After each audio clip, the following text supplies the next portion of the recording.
မကောင်းမှုရှောင်ကောင်းမှုဆောင်ဖြူအောင်စိတ်ကိုထားတပ္ပပပတ္တအကရဏံကုသလတုပတံပရာ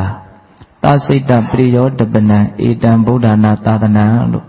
ဓမ္မပဒပါဠိတော်မှာရှင်အနန္ဒာရဲ့မေးလျှောက်ချက်ကြောင့်မြတ်စွာဘုရားဟောကြားထားတဲ့ဂါထာတော်လေးကိုအရာဘာသာပြန်ထားတာနော်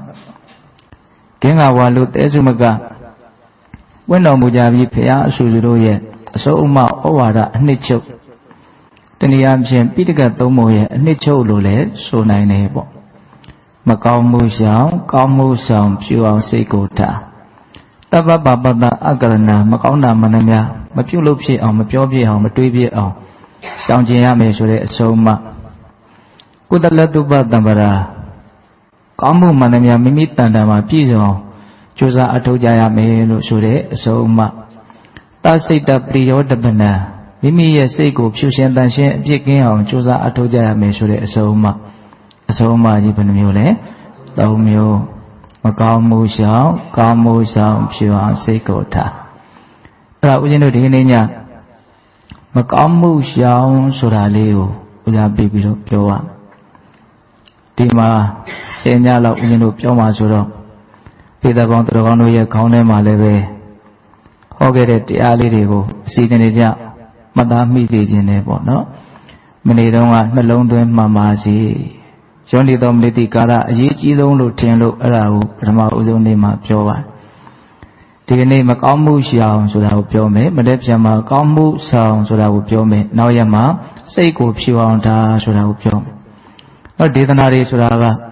ဆက်ပြီးတော့တွေးတယ်မယ်ဆိုလို့ရှိရင်ဆက်ပြီးတော့တွေးတဲ့အရာတွေအများကြီးရှိတယ်ကြဲပြန့်ပြန့်နားလေရလေနော်ဒေသနာတစ်ခုရဲ့အစုံအမရဲ့အရာသာဟာပို့ပြီးတော့ပေါ်လင်းထင်ရှားလေပေါ့အဲ့တော့မကောင်းတာမလုပ်ရဘူးဆိုတဲ့အစုံအမကိုငယ်ငယ်လေးကစကြားဘူးထားတယ်ဒါဟာဘလောက်ကြည်ပြန့်လဲဘလောက်လေးနဲ့လဲဘလောက်ထိနုညံ့သိမ်မွေ့လဲနော်ဒါတွေကိုအများကြီးသိဖို့လိုတာပေါ့အဲ့တော့ဒီနေရာမှာမြတ်စွာဘုရားကမကောင်းမှုကိုမပြုရဘူးလို့ဆုံးမတယ်တားမြစ်တယ်ဘာကြောင့်မကောင်းမှုကိုမပြုဖို့မြတ်စွာဘုရားတားမြစ်ရတာတော့လို့မေခွန်းထုတ်မယ်ဆိုလို့ရှိရင်လိုရင်းကြဖြစ်တဲ့ဖို့လိုတယ်ပေါ့ဘာကြောင့်မကောင်းမှုကိုမပြုဖို့မြတ်စွာဘုရားတားမြစ်တော်မူရတာတော့ဆုံးမတော်မူရတာတော့လို့မေးရင်ဆင်းရဲမှာစိုးလို့အဲ့ဒါလိုရင်းကြဖြစ်တဲ့ဖို့လိုတယ်ဟုတ်တယ်မကောင်းတာလုံးမိပြောမိတွေးမိရင်တော့အကျိုးဆက်အနေနဲ့ဆင်းရဲဒုက္ခကိုမလွဲမသွေကြုံရလိမ့်မယ်မကောင်းမှုနဲ့ဆင်းရဲဒုက္ခဆိုတာအကြောင်းအကျိုးတစ်စုံပဲရှောင်လို့မရဘူးအကြောင်းတရားကိုပြုပြီးရင်အကျိုးတရားဆိုတာရှောင်လို့ရမလားမရဘူးနော်မကောင်းမှုသည်အကြောင်းတရားဖြစ်တယ်ဆင်းရဲဒုက္ခသည်အကျိုးတရားဖြစ်တယ်ဒီနေရာမှာမကောင်းမှုဆိုတာအလွန်ကျေပြန့်တယ်ညာသောဖြင့်လူတွေကမကောင်းမှုလို့ပြောလိုက်လို့ရှိရင်သိတာထင်ရှားတဲ့ကာယကံမှုဝစီကံမှုလောက်ကိုပဲမကောင်းမှုလို့ဗုဒ္ဓတွေလုဒ္ဓမဟာနာတွေပြောတာဟုတ်လားဒီအလုံးနဲ့အပြောကိုပဲမကောင်းမှုလို့စိတ်ထဲမှာပြေးပြီးတော့မြင်မိတတ်ကြတယ်တကယ်ကမကောင်းမှုဆိုတာကာယကံမကောင်းမှုဝစီကံမကောင်းမှုတွေမကဘဲနဲ့ဘယ်ထိနားလဲရမှာလဲမနောကမကောင်းမှုထိနားလဲရမှာနော်စိတ်ထဲမှာအလိုဆန္ဒတွေပြင်းပြင်းထန်ထန်ဖြစ်တယ်ဒါမကောင်းမှုပဲလေဟုတ်လားမကောင်းမှုဆိုတာဘာကြောင့်မကောင်းမှုလို့ပြောရတာလဲအပြစ်ရှိလို့ဆင်းရဲဒုက္ခကိုဖြစ်စေတဲ့လို့မကောင်းမှုလို့ပြောတာ哦ဟုတ်တယ်မဟုတ်လားအေးတွေ့ကြုံရတဲ့အာယုန်တွေနဲ့ပတ်သက်ပြီးတော့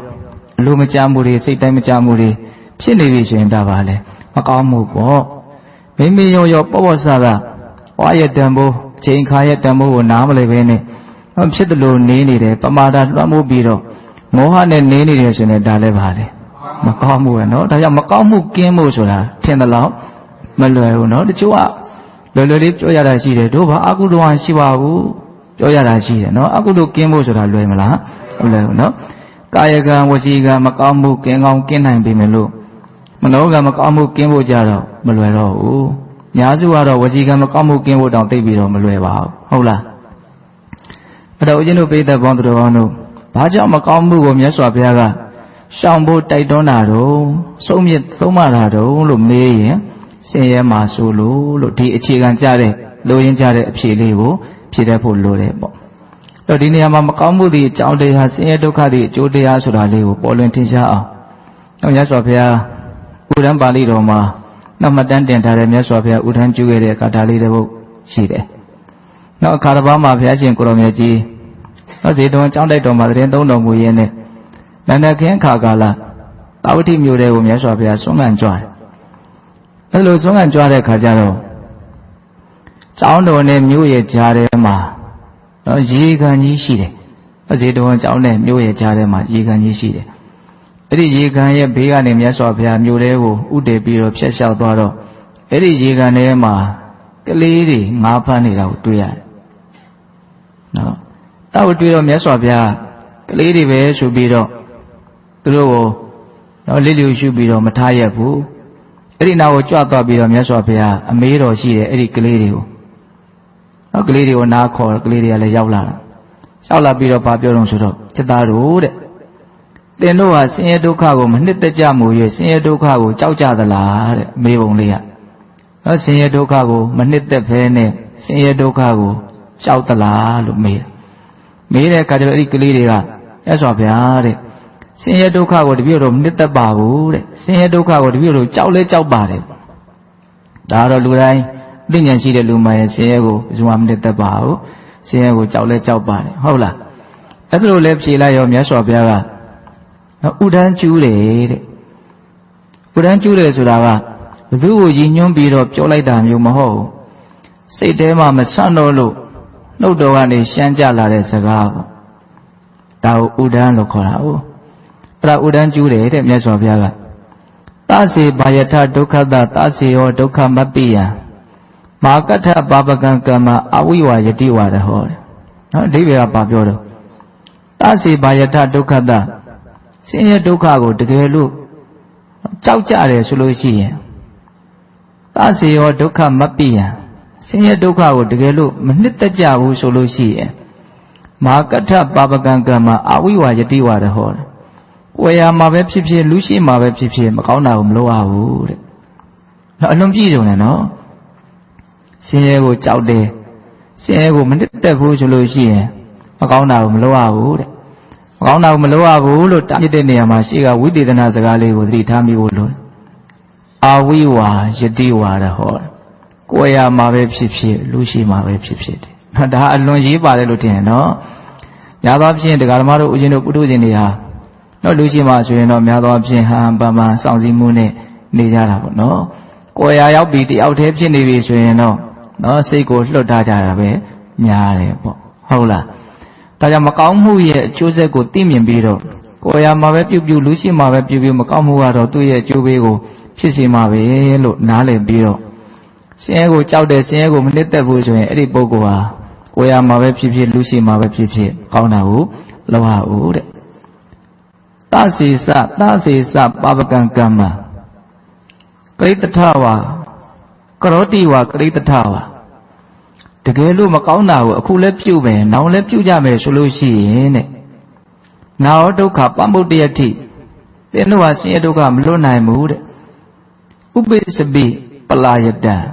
ထွက်ပြေးတော်လည်းပဲဆင်းရဲဒုက္ခရဲ့လက်ကမလွတ်နိုင်ဘူးတဲ့ဒါလေးပါဆက်ပြောတယ်နော်မကောင်းတာကိုအခုလဲလုံးမယ်နောက်လဲလုံးမယ်ဆိုရင်ထွက်ပြေးတော်လည်းပဲသင်တို့ဟာဆင်းရဲဒုက္ခကမလွတ်နိုင်ဘူးတဲ့ကာထာနှစ်ပုဒ်ဥဒန်းကျူတာနော်ဒါမှတ်သားစရာကောင်းတယ်ဟုတ်လားဒါကြောင့်တရားဓမ္မတို့ဦးဇင်းတို့ခြေကံကြကြနားလည်ရမှာကမကောင်းမှုသည်အကြောင်းတရားဆင်းရဲဒုက္ခသည်အကျိုးတရားဟုတ်လားအဲ့တော့မကောင်းမှုသည်ကာယကံဝစီကံမြနော်ရှိတာလို့နားလည်မှုမမှားဘဲနဲ့မနောကမကောင်းမှုတွေရှိတယ်ဆိုတာကိုလည်းပဲပြပြဝဝနားလည်ပြီးတော့စိတ်ထဲမှာထိမကောင်းမှုကိုကင်းအောင်နေပါအောင်ကြိုးစားအထောက်ဖို့ဆိုတဲ့ရည်ရွယ်ချက်ရှိဦးမလို့လားအဲ့ဒါကြတော့မကောင်းမှုရှောင်ဆိုတဲ့ဆုံးမလေးကအရင်ကြည်ပြန့်လေးနဲ့သွားပြီဆိုတာအလိုလိုထင်ရှားသွားတယ်နော်ဟုတ်လား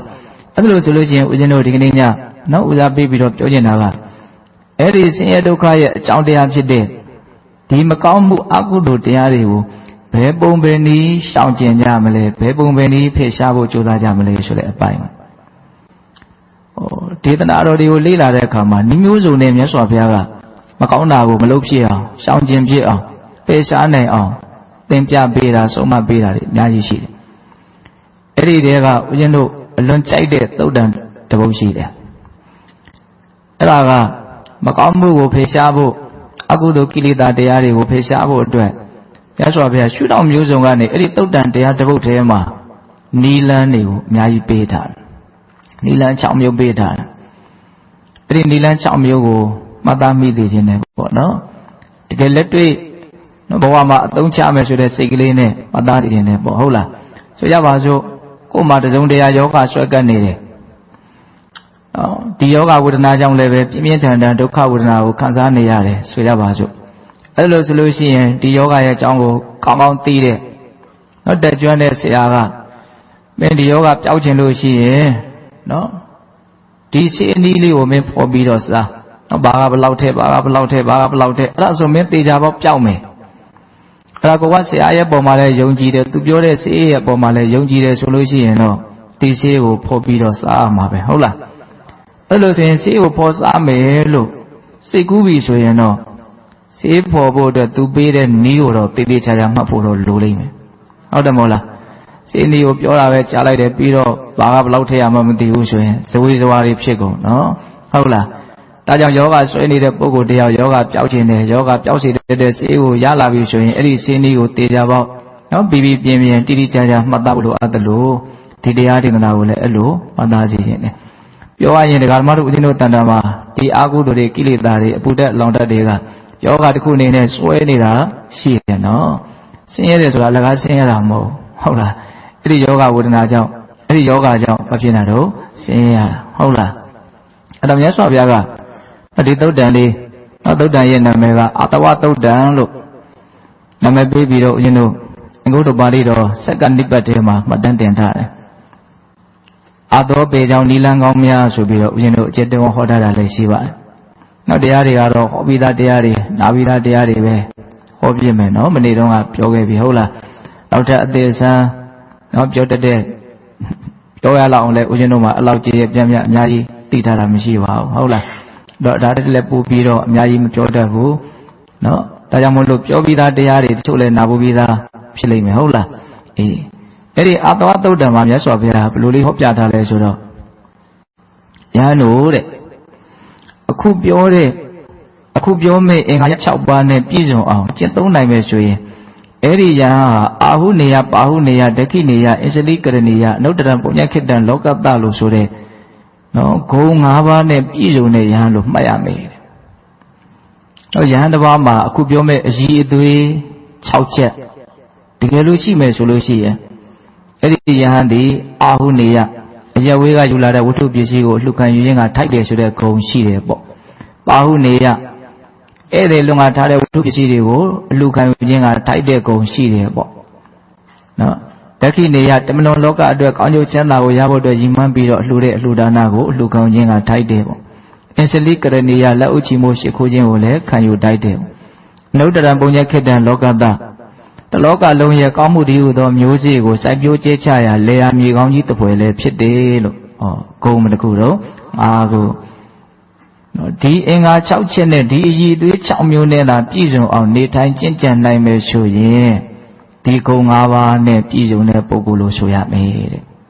နော်ဒီလိုလေးနေတန်းချီတာနော်အဲ့တော့ပြည့်စုံရမယ့်အည်အသွေး6မျိုးကဘာလဲအဲ့ဒါကိုသေချာလေးလာကြည့်တဲ့အခါမှာနော်အကုသိုလ်တရားတွေကိလေသာတရားတွေနော်ဒီသုတ်တံမှာတော့အသောတရားတွေလို့မြတ်စွာဘုရားဟောတယ်နော်စိတ်ကိုပူလောင်စေတတ်တဲ့ညှဉ်းနှွမ်းစေတတ်တဲ့နော်ပင်မဆင်းရဲကြောင်းဖြစ်တဲ့အသောတရားတွေနော်အသောတရားဆိုတာကိုပေတတို့ကျွမ်းကျွမ်းကျင်ကျင်မှတ်သားဖို့ပြီးသားနော်အသောတရားအတဝဆိုတာဘာပြောရတော့ရှိုးရှိတဲ့တရားနော်ရည်တွေစီးတယ်ဆိုတာမြင်ရနေနေရပဲစီးတာဒီအသောကအဲ့ဒါတည်းပို့ပြီးတော့စွမ်းနေတဲ့မြင်ရနေနေရနေမကောင်းနေရနေမြင်ရအောင်လဲစီးတယ်တဲ့နော်အထက်ဘဝအောက်ဝီကြီးတန်အောင်ဘုံအားဖြင့်သူစီးနိုင်တယ်နော်အသောတရားနောက်ထပ်အဓိပ္ပာယ်တစ်မျိုးရှိတယ်အတဝဆိုတာဘာကိုပြောအရက်ကိုပြောတာနော်စိတ်ကြီးပေါ့နော်အရက်တောက်ထားလို့အရက်မူးနေတဲ့လူတယောက်ဟာပဂရိစိတ်ကင်းပြောင်းနေသူကအရက်မူးတဲ့စိတ်ပဲရှိတယ်ပေါ့ရှင်မူးမှုနဲ့ရှင်းနေတဲ့အတွက်ကြောင့်ဟုတ်တာကိုဟုတ်တယ်မဲဟုတ်တာကိုလည်းမဟုတ်ဘူးထင်မဲသူကအကုန်ဗျမ်းမတာသူဘာမှပြောလို့မရပြောရရင်တော့ရက်မူးနေတာယူနေတာနဲ့ဘာမှမထူးတကယ်တမ်းကတော့ဟုတ်လားကိုအတဝကိုမြတ်စွာဘုရားအရက်လို့ဟောတယ်နော်အဲ့တော့ဦးဇင်းတို့ကာမတဝဆိုတဲ့ကာမဂုဏ်အာယုံကိုလိုချင်တဲ့လောဘ ဘဝတဝလို့ဆိုတဲ့ဘဝကိုမမောတဲ့လောဘဒိဋ္ဌတဝလို့ဆိုတဲ့နော်ယုံနာခန္ဓာကိုပုဂ္ဂိုလ်တ attva လို့ထင်မှမှားတဲ့ဒိဋ္ဌိတည်းဟူသောတက္ကဒိဋ္ဌိတည်းဟူသောအတဝဟုတ်လားပြီးတော့ပါတော့အဝိဇ္ဇာတဝဆိုတဲ့သစ္စာလေးပါးကိုမသိတဲ့ယုံနာခန္ဓာရဲ့သဘာဝတွေကိုမသိတဲ့မောဟဟုတ်လားတေဝကောက်ရင်လောဘရဲ့ဒိဋ္ဌိရဲ့မောဟရဲ့ရတယ်အဲ့ဒီလောဘရဲ့ဒိဋ္ဌိရဲ့မောဟရဲ့သည်တ attva တွေကိုနော်မူးနေစေတယ်ယူနေစေတယ်အမှန်တိုင်းမသိသေးဘူးဗဂရိအရက်ကိုမတောက်လို့ဗဂရိမူးတာနဲ့တော့မမူးကြဘူးဟုတ်လားသို့တော့လောဘဒိဋ္ဌိမောဟတည်းဟူသောအတဝအရက်ကိုတောက်မိတဲ့အတွက်ကြောင့်အသောတရားတို့ကြောင့်မူးနေတဲ့အမှုကတော့တရားဓမ္မတို့ဦးဇင်းတို့မှာရှိနေတယ်ဟုတ်လားအဲ့ဒါကိုမြတ်စွာဘုရားဒီနေရာမှာအသောတရားတွေကိုဘယ်ပုံပဲနည်းပယ်ရှားမလဲဆိုတဲ့နိလန်း6မျိုးဟောတာအဲ့ဒီနိလန်း6မျိုးကိုသာတကယ်ပြည့်စုံအောင်ကြိုးစားအထောက်မယ်ဆိုရင်အဲ့ဒီပုဂ္ဂိုလ်ကိုအာဟုနေယပါဟုနေယဒက္ခိနေယအင်္စလိကရဏီယအနုတ္တရံပုညခေတ္တံလောကတ္တလို့ဂုဏ်5မျိုးရှိတယ်လို့မြတ်စွာဘုရားကြီးကျူးတယ်နော်အဲ့ဒါပြည့်စုံရမယ့်အည်အသွေးကြီး6မျိုးစပြီးတော့ပြောကြအောင်နော်အာသောတရားကိုဘယ်လိုပယ်မလို့တနည်းအားဖြင့်ခုစကားအလင်းတဲ့နေတာကဘာလဲအကုသိုလ်တရားတွေမကောင်းမှုတရားတွေကိုဘယ်လိုပယ်ရှားမလို့ဘယ်လိုရှောင်ကျဉ်ကြမလို့ဆိုတဲ့အပိုင်းပေါ့နော်အဲ့ဒါမြတ်စွာဘုရားကနော်ဒေသနာကိုဟောတဲ့အခါမှာအစီအစဉ်တကြလေးဟောတယ်ဟုတ်လားဉာဏ်စိတ်ဝင်စားတယ်ကောင်းတယ်ဒီတန်းလေးခင်းပြီးတော့မြတ်စွာဘုရားတစ်ခုချင်းစီကိုပြောပြတယ်လို့ပြောပြတော့ဆိုတော့ယဟန်တို့တဲ့စောင့်စည်းမှုဖြင့်ပယ်ရမယ့်အာသောတရားကိုစောင့်စည်းခြင်းဖြင့်ပယ်ရမယ်တဲ့တံဝရစောင့်စည်းတာနော်စောင့်စည်းမှုနဲ့ပယ်ရမယ်အာသောတရားတွေကိုစောင့်စည်းခြင်းဖြင့်ပယ်နိုင်အောင်ကြိုးစားရအောင်အဲ့တော့ဒါကိုအจิตတဝတ်မြတ်စွာဘုရားထပ်ပြီးတော့အဓိပ္ပာယ်ဖွင့်တဲ့အခါဘယ်လိုဖွင့်ပြတော့နောက်စောင့်စည်းမှုဖြင့်ပယ်ရမယ်အာသောတရားကိုစောင့်စည်းမှုဖြင့်ပယ်ရမယ်ဆိုတာကမျက်စိနာနာလျှာကိုယ်စိတ်လို့ဆိုတဲ့အိန္ဒြေ6ပါးဧတတို့အလုံးကျွမ်းကျင်ပြီးသားနော်ဒီခန္ဓာကိုယ်ကြီးကိုမျက်စိနာနာလျှာကိုယ်စိတ်ဆိုတဲ့နော်ဓာရတကား6ပေါက်နဲ့တိဆောက်ထားတာဒီတကား6ပေါက်ကိုပဲအိန္ဒြေ6ပါးလို့ဒီလိုလဲသုံးတယ်နော်အိန္ဒြေဆိုတဲ့စကားလေးကဘယ်လိုအဓိပ္ပာယ်ရလဲအစိုးရခြင်းလို့အဓိပ္ပာယ်ရတယ်ဟုတ်လားအိန္ဒြေကသူကအမျိုးမျိုးဟောတာဗျနော်ဗောဓိပက္ခိယတရားမှာတော့အိန္ဒြေကို5ပါးဟောတယ်တတ္တိန္ဒြေဝိရိယန္ဒြေတတ္တိန္ဒြေသမာဓိန္ဒြေပညာန္ဒြေဆိုပြီးတော့ဟုတ်လားကောင်းမြတ်တဲ့အရာမှာစိတ်ကိုအစိုးတရားရှိတဲ့အရာကြီး5ခုဟုတ်လားခုဒီနေရာမှာမျက်စိနာနဲ့လျှာကိုယ်စိတ်ကိုအိန္ဒြေလို့ဟောတဲ့နေရာမှာဒီနေရာမှာဆိုလိုတဲ့အိန္ဒြေအစိုးရခြင်းကဘာကိုပြောတာတော့ရိုးရိုးလေးမျက်စိဆိုတာမြင်မှုကိုအစိုးရတယ်မျက်စိမပါဘဲနဲ့မြင်လို့မရမြင်တဲ့နေရာမှာမျက်စိကအကြီးအကဲပဲမျက်စိကအစိုးတရားရှိတယ်နားနဲ့မြင်ရင်လို့မရဘူးနှာခေါင်းနဲ့မြင်ရင်လို့မရဘူးနော်မြင်မှုအနေအထားအကုန်လုံးကမျက်စိပေါ်မှာအဓိကမူတည်နေတယ်ပေါ့ဆိုလိုတာမျက်စိမှုံရင်မြင်မှုလည်းမှုံသွားတာပဲငပီးပြင်းတော့ပြတ်သားတော့ကြားတဲ့ကိစ္စမှာနားသည်အစိုးတရားရှိတယ်နော်အနံ့ရတဲ့ကိစ္စမှာနှာခေါင်းသည်အစိုးတရားရှိတယ်အရာသာကိုသိတဲ့နေရာမှာလျှာသည်အစိုးတရားရှိတယ်ဟောအတွေ့အထိကိုသိတဲ့နေရာမှာဒီကာယပတာရသည်အစိုးတရားရှိတယ်အဲ့လိုပဲဓမ္မယုံတွေ့ရကျန်တဲ့နေရာမှာစိတ်သည်အစိုးတရားရှိတယ်ဆိုပြီးတော့နော်သူ့နေရာသူ့ဌာနမှာအစိုးတရားရှိတဲ့တရားတွေမို့လို့ယသိနာနာလျှာကိုစိတ်ကိုအိန္ဒြေလို့ခေါ်တာဟုတ်လားအိန္ဒြေ6ပါးအဲ့တော့စောင့်စည်းခြင်းဖြင့်ပယ်ရမယ့်အာသောတရားကိုစောင့်စည်းမှုဖြင့်ပယ်ရမယ်ဆိုတာအဲ့ဒီအိန္ဒြေ6ပါးကိုစောင့်စည်းရမယ်လို့ပြောတာလေဟုတ်လားမြတ်စွာဘုရားတော့စနစ်တကျလေးဟောတယ်တော့ဆိုကြပါစို့ဒီမြင်တာနဲ့ပတ်သက်ပြီးတော့မျက်စိကိုမစောင့်စည်းနိုင်လို့လောဘတွေဒေါသတွေကိလေသာတွေဖြစ်လာတယ်ဆိုရင်အဲ့ဒီလူမှာပူရတယ်လောင်ရတယ်ပင်ပန်းရတယ်ဟုတ်လားမြင်လိုက်လို့လိုချင်မိတယ်ဒါပူလောင်တော့တာပဲလောဘကြောင့်ပူလောင်တယ်ဆိုတာတုံတုံညံနဲ့မသိနိုင်ဘူးမကြိုက်တာမြင်လိုက်လို့ဒေါသဖြစ်ပြီးဆိုရင်တော့ပူလောင်တာကနည်းနည်းထင်ရှားတယ်ဟုတ်လားဒါပါမျက်စိကနေစပြီးတော့လောင်တာနော်ဟုတ်လားအဲ့တော့ဒီမျက်စိကိုမစောင့်စည်းနိုင်လို့အဲ့ဒီပူမှုလောင်မှုဟာဖြစ်လာတာဟုတ်လားမစောင့်စည်းရင်ပူလောင်မှုဖြစ်လာတယ်ဒါကိုနားလည်ပြီးတော့ဒီပူလောင်မှုမဖြစ်စေရဘူးဆိုပြီးတော့မြင်တာကိုအကြောင်းပြုပြီးတော့ပူလောင်မှုမဖြစ်စေရဘူးဆိုတော့မျက်စိကိုနော်အကြောင်းပြုပြီးတော့ရာဂဒေါသမဖြစ်အောင်ကြိုးစားတာကိုဒါမျက်စိကိုစောင့်စည်းတယ်လို့ခေါ်တာတဲ့ဟုတ်လားဒါဘာဝနာနဲ့ကင်းပြီးတော့မဖြစ်ဘူးနော်တတိထားရတာနော်မြင်တိုင်းတတိထားရတာအဲ့လိုပဲကြားတိုင်းတတိထားရတာကြားတာနဲ့ပတ်သက်ပြီးတော့ရာဂဒေါသဖြစ်တယ်ဆိုရင်ဒါနားကိုမစောင့်စည်းနိုင်တဲ့လူနားကြောင့်သူပူလောင်ရတဲ့ဆင်းရဲ အဲ့ဒါတွေကိုနားလည်ပြီးတော့မဆောင်စည်းရင်ငါပူလောင်လိမ့်မယ်ပင်ပန်းလိမ့်မယ်ဆင်းရဲလိမ့်မယ်လို့သိပြီးတော့ဒီမျက်စိနာနာလျှာကိုယ်စိတ်ကိုမလုပ်တာတော့ဆောင်စည်းတာတဲ့အဲ့ဒီလိုဆောင်စည်းလိုက်လို့ရှိရင်မဆောင်စည်းလျင်ဖြစ်နိုင်တဲ့အာသောတရားတွေဟာမဖြစ်တော့ဘူးဒါရိုးရိုးလေးပဲနော်မဆောင်စည်းရင်ຢာကဒေါသဖြစ်မယ်ဆောင်စည်းရင်ຢာကဒေါသမဖြစ်အဲ့လိုဆိုရင်ဆောင်စည်းခြင်းဖြင့်ပယ်ရမယ့်အာသောတရားကိုဆောင်စည်းပြီးတော့ပယ်ရမယ်ဆိုတာနားမလည်စရာရှိသေးလားမရှိတော့ဘူးကိုယ့်ရဲ့မျက်စိနာနာလျှာကိုယ်စိတ်ကိုစောင့်စည်းရမယ်လို့ပြောတာဒီနေရာမှာဦးဇင်းတို့မြတ်စွာဘုရားလက်ထက်ကတော့ယဟန်တော်၅ပါးရှိတယ်အဲသူတို့စကားဆက်ပြီးတော့ဗာပြောလဲဆိုတော့စောင့်စည်းရတာတွေမှာဟောဒီမျက်စိဟာအလွန်ခက်တယ်ဟိုကကြည့်ခြင်းဒီကကြည့်ခြင်းဟုတ်လားနောက်သူကမျက်စိနဲ့ပတ်သက်ပြီးတော့စိတ်ဝင်စားမှုရှိတဲ့ယဟန်ဖြစ်မယ်ပေါ့နောက်တစ်ပါးကမျက်စိနဲ့နားပို့ပြီးတော့စောင့်စည်းရတာခက်တယ်နောက်တစ်ယောက်ကဟာအနက်နဲ့ပတ်သက်ပြီးတော့စောင့်စည်းရတာလည်းမလွယ်လှဘူးနောက်တစ်ယောက်ကအရသာကပိုးတောင်းဆိုးသေးတယ်ဒီအရသာကမြင်ရင်စားခြင်းတယ်အတွေ့အထိကလည်းခက်တာပဲဟောညဉ့်ညတာခုံညတာအဲ့ဒါနဲ့မြတ်စွာဘုရားထံတော်မှာရောက်လာပြီးတော့အဖြေတောင်းကြတော့မြတ်စွာဘုရားကဒီအိန္ဒြေ၅ပါးသူ့ကြတော့မနိန္ဒြေမပါသေးဘူးပေါ့နော်သူတို့က၅ပါးတည်းလာတာဟုတ်လားမျက်စိနာနာလျှာကိုယ်ဟုတ်လားဒီအာယုံ၅ပါးဒီဓဝရ၅ပါးဟာအကုန်လုံးဘယ်ရာမှစောင့်စည်းရတာမလွယ်ဘူးတဲ့အကုန်ခက်တယ်တဲ့ခက်လို့မို့သင်တို့ဟာရှေ့တုန်းကဘီလူတွေရဲ့အစာကိုခံရပြီးတော့တော့အသက်ကုန်ခြင်းတို့ရောက်ဖူးပြီဇတ်တော်လေးတပုတ်ဟောတယ်ပေတရုကြားပါတယ်တော့ဘုရားလောင်း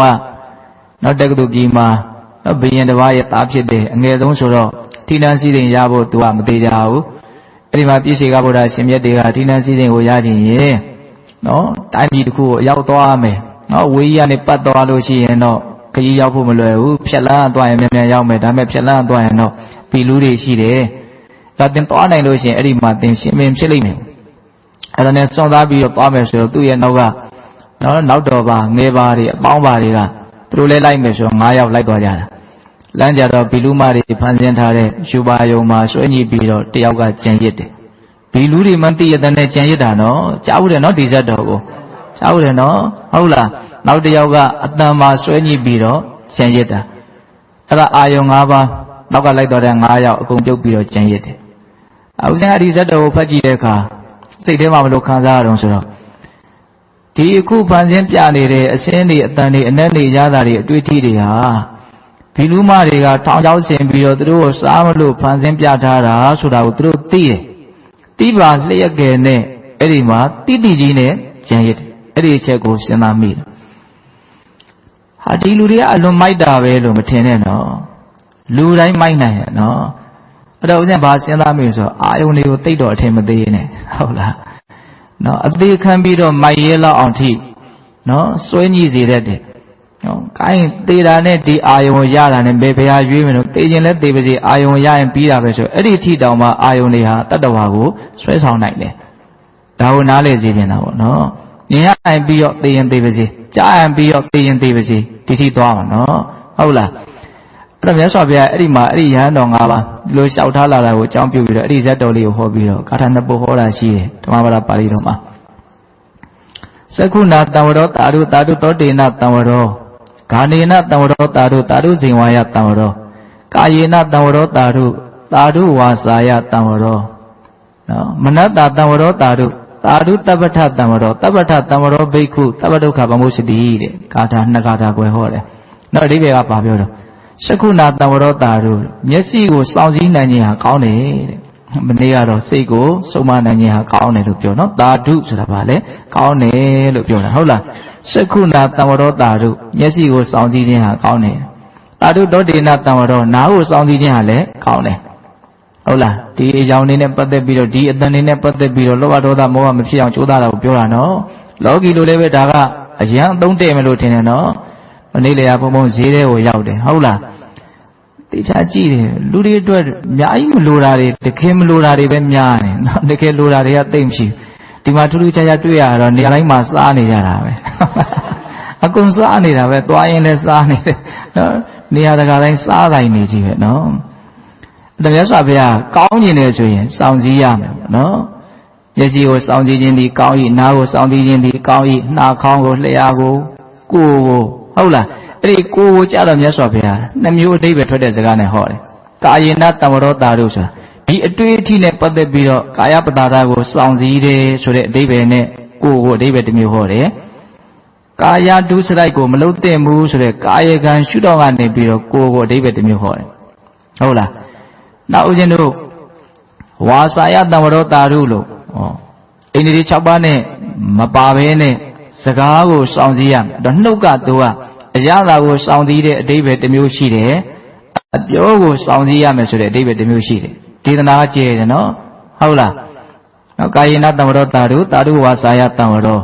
ဟုတ်လားပြီးတော့ဘယ်ဆက်သွားတော့နောက်ဆုံးအိန္ဒိဖြစ်တဲ့မနိန္ဒိမနတ္တတံဝရောတာရုစိတ်ကိုစောင့်စည်းခြင်းဟာလည်းကောင်းတယ်သူကတော့အခရာပဲအချုပ်ပဲစိတ်ကိုစောင့်နိုင်လို့ရှိရင်ကျန်တာကစောင့်ပြီးသားဖြစ်တယ်လို့အဲ့ဒီဒေသနာလည်းရှိတယ်နော်စိတ်ကိုစောင့်နိုင်ရင်ကျန်တာကစောင့်ပြီးသားဖြစ်တယ်နောက်တော့မြတ်စွာဘုရားဘလို့ချုပ်လိုက်တော့တာဓုတပ္ပထတံဝရောတဲ့အလုံးစုံကိုစောင့်စည်းနိုင်ရင်ကောင်းတယ်တဲ့။အစသာရရစောင့်စည်းနိုင်လေကောင်းလေပဲတဲ့။ဟုတ်လား။ဘာလို့တော့တပ္ပထတံဝရောဘိက္ခုတဲ့အလုံးစုံကိုစောင့်စည်းမယ်ဆိုရင်အဲ့ဒီယဟန်ဟာတပ္ပဒုက္ခပမုစ္စတိတဲ့အလုံးစုံသောဆင်းရဲဒုက္ခလွတ်မယ်တဲ့။ဟုတ်လား။ဒါကြောင့်အခုဒီအာသဝသုတ္တံမှာဒီစောင့်စည်းမှုဖြင့်ပယ်ရမယ့်အာသောတရားတွေကိုစောင့်စည်းမှုဖြင့်ပဲပယ်နိုင်အောင်ကြိုးစားရမယ်။သူ့ကိုနံပါတ်1နေရာမှာထားပြီးတော့ဟောတာနော်။အလွန်ကျေပြန့်တဲ့ဒီဥစ္စာကိုကိုယ့်အကိုကျေပြန့်စဉ်းစားနော်ဒီအာယုံ6ပါးဒီဓဝါရ6ပေါက်ဒါတွေကြောင့်ဘလောက်ဒုက္ခရောက်နေတော့ဒါတွေကိုမဆောင်စည်းနိုင်လို့ဘလောက်ပိုဒုက္ခတွေများနေတော့ဘလောက်ပိုပြီးတော့ရှားနေရတော့ဘလောက်ပိုပြီးတော့ပင်ပန်းနေတော့စဉ်းစားကြည့်တယ်နော်ကံကောင်းလို့အတိဘဝကံကြောင့်ပစ္စည်းပေါ်များတဲ့နောက်တတိတွေရဲ့ဝမ်းမာဝင်စားလို့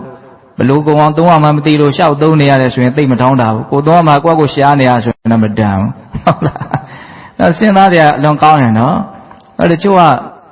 ဟုတ်နိုးကောင်းလို့လို့ပေါ့အတင်းသုံးနေတာပြီးတော့ဘယ်သူရှားအောင်ဆိုကိုပဲရှားတာလေဟုတ်တယ်မဟုတ်လားစဉ်းစားကြည့်တဲ့နော်ဒီကိစ္စဟုတ်လား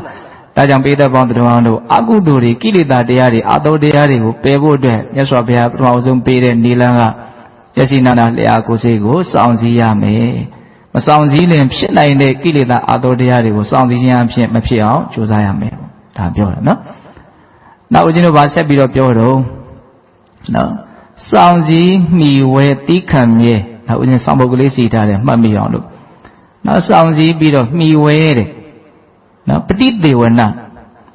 နော်မိဝဲခြင်းဖြင့်ပယ်ရမယ့်ကိလေသာအသောတရားတွေကိုမိဝဲခြင်းဖြင့်ပဲပယ်နိုင်အောင်ကြိုးစားရမယ်တော့မိဝဲတယ်ဆိုတာဒီနေရာမှာဘာကိုရည်ညွှန်းတာတုံးဆိုတော့ရဟန်းတော်တွေကိုဟောတဲ့ဒေသနာဖြစ်တဲ့အတွက်ကြောင့်သူကစွမ်းသင်္ကန်းကြောင်းရှိကိုရည်ညွှန်းတာဒီခန္ဓာကိုယ်ကြီးရှင်သန်ဖို့အတွက်နော်အစာအာဟာရကိုမစားလို့မရဘူးနော်ဒါအခြေခံဟုတ်လား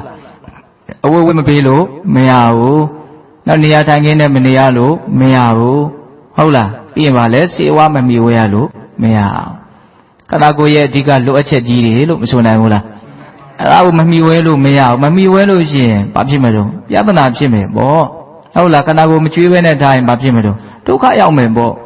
စားလာပြီဆိုပြီးဆိုမှတော့အဲ့ဒါဘာဖြစ်ပြီတော့အကုသိုလ်ဖြစ်တော့မှာပဲလေစိတ်တွေမကြည်မနှက်ဖြစ်လာမယ်ဟုတ်လားစဉ်းစားကြည့်တော့မကျွေးဘဲနဲ့ထားကြည့်ကုသိုလ်ဖြစ်မလားအကုသိုလ်ဖြစ်မလားဒါကိုပြောတာနော်မှီဝဲခြင်းအဖြစ်ပယ်ရမယ့်ကိလေသာရှိတယ်ဟောတချို့က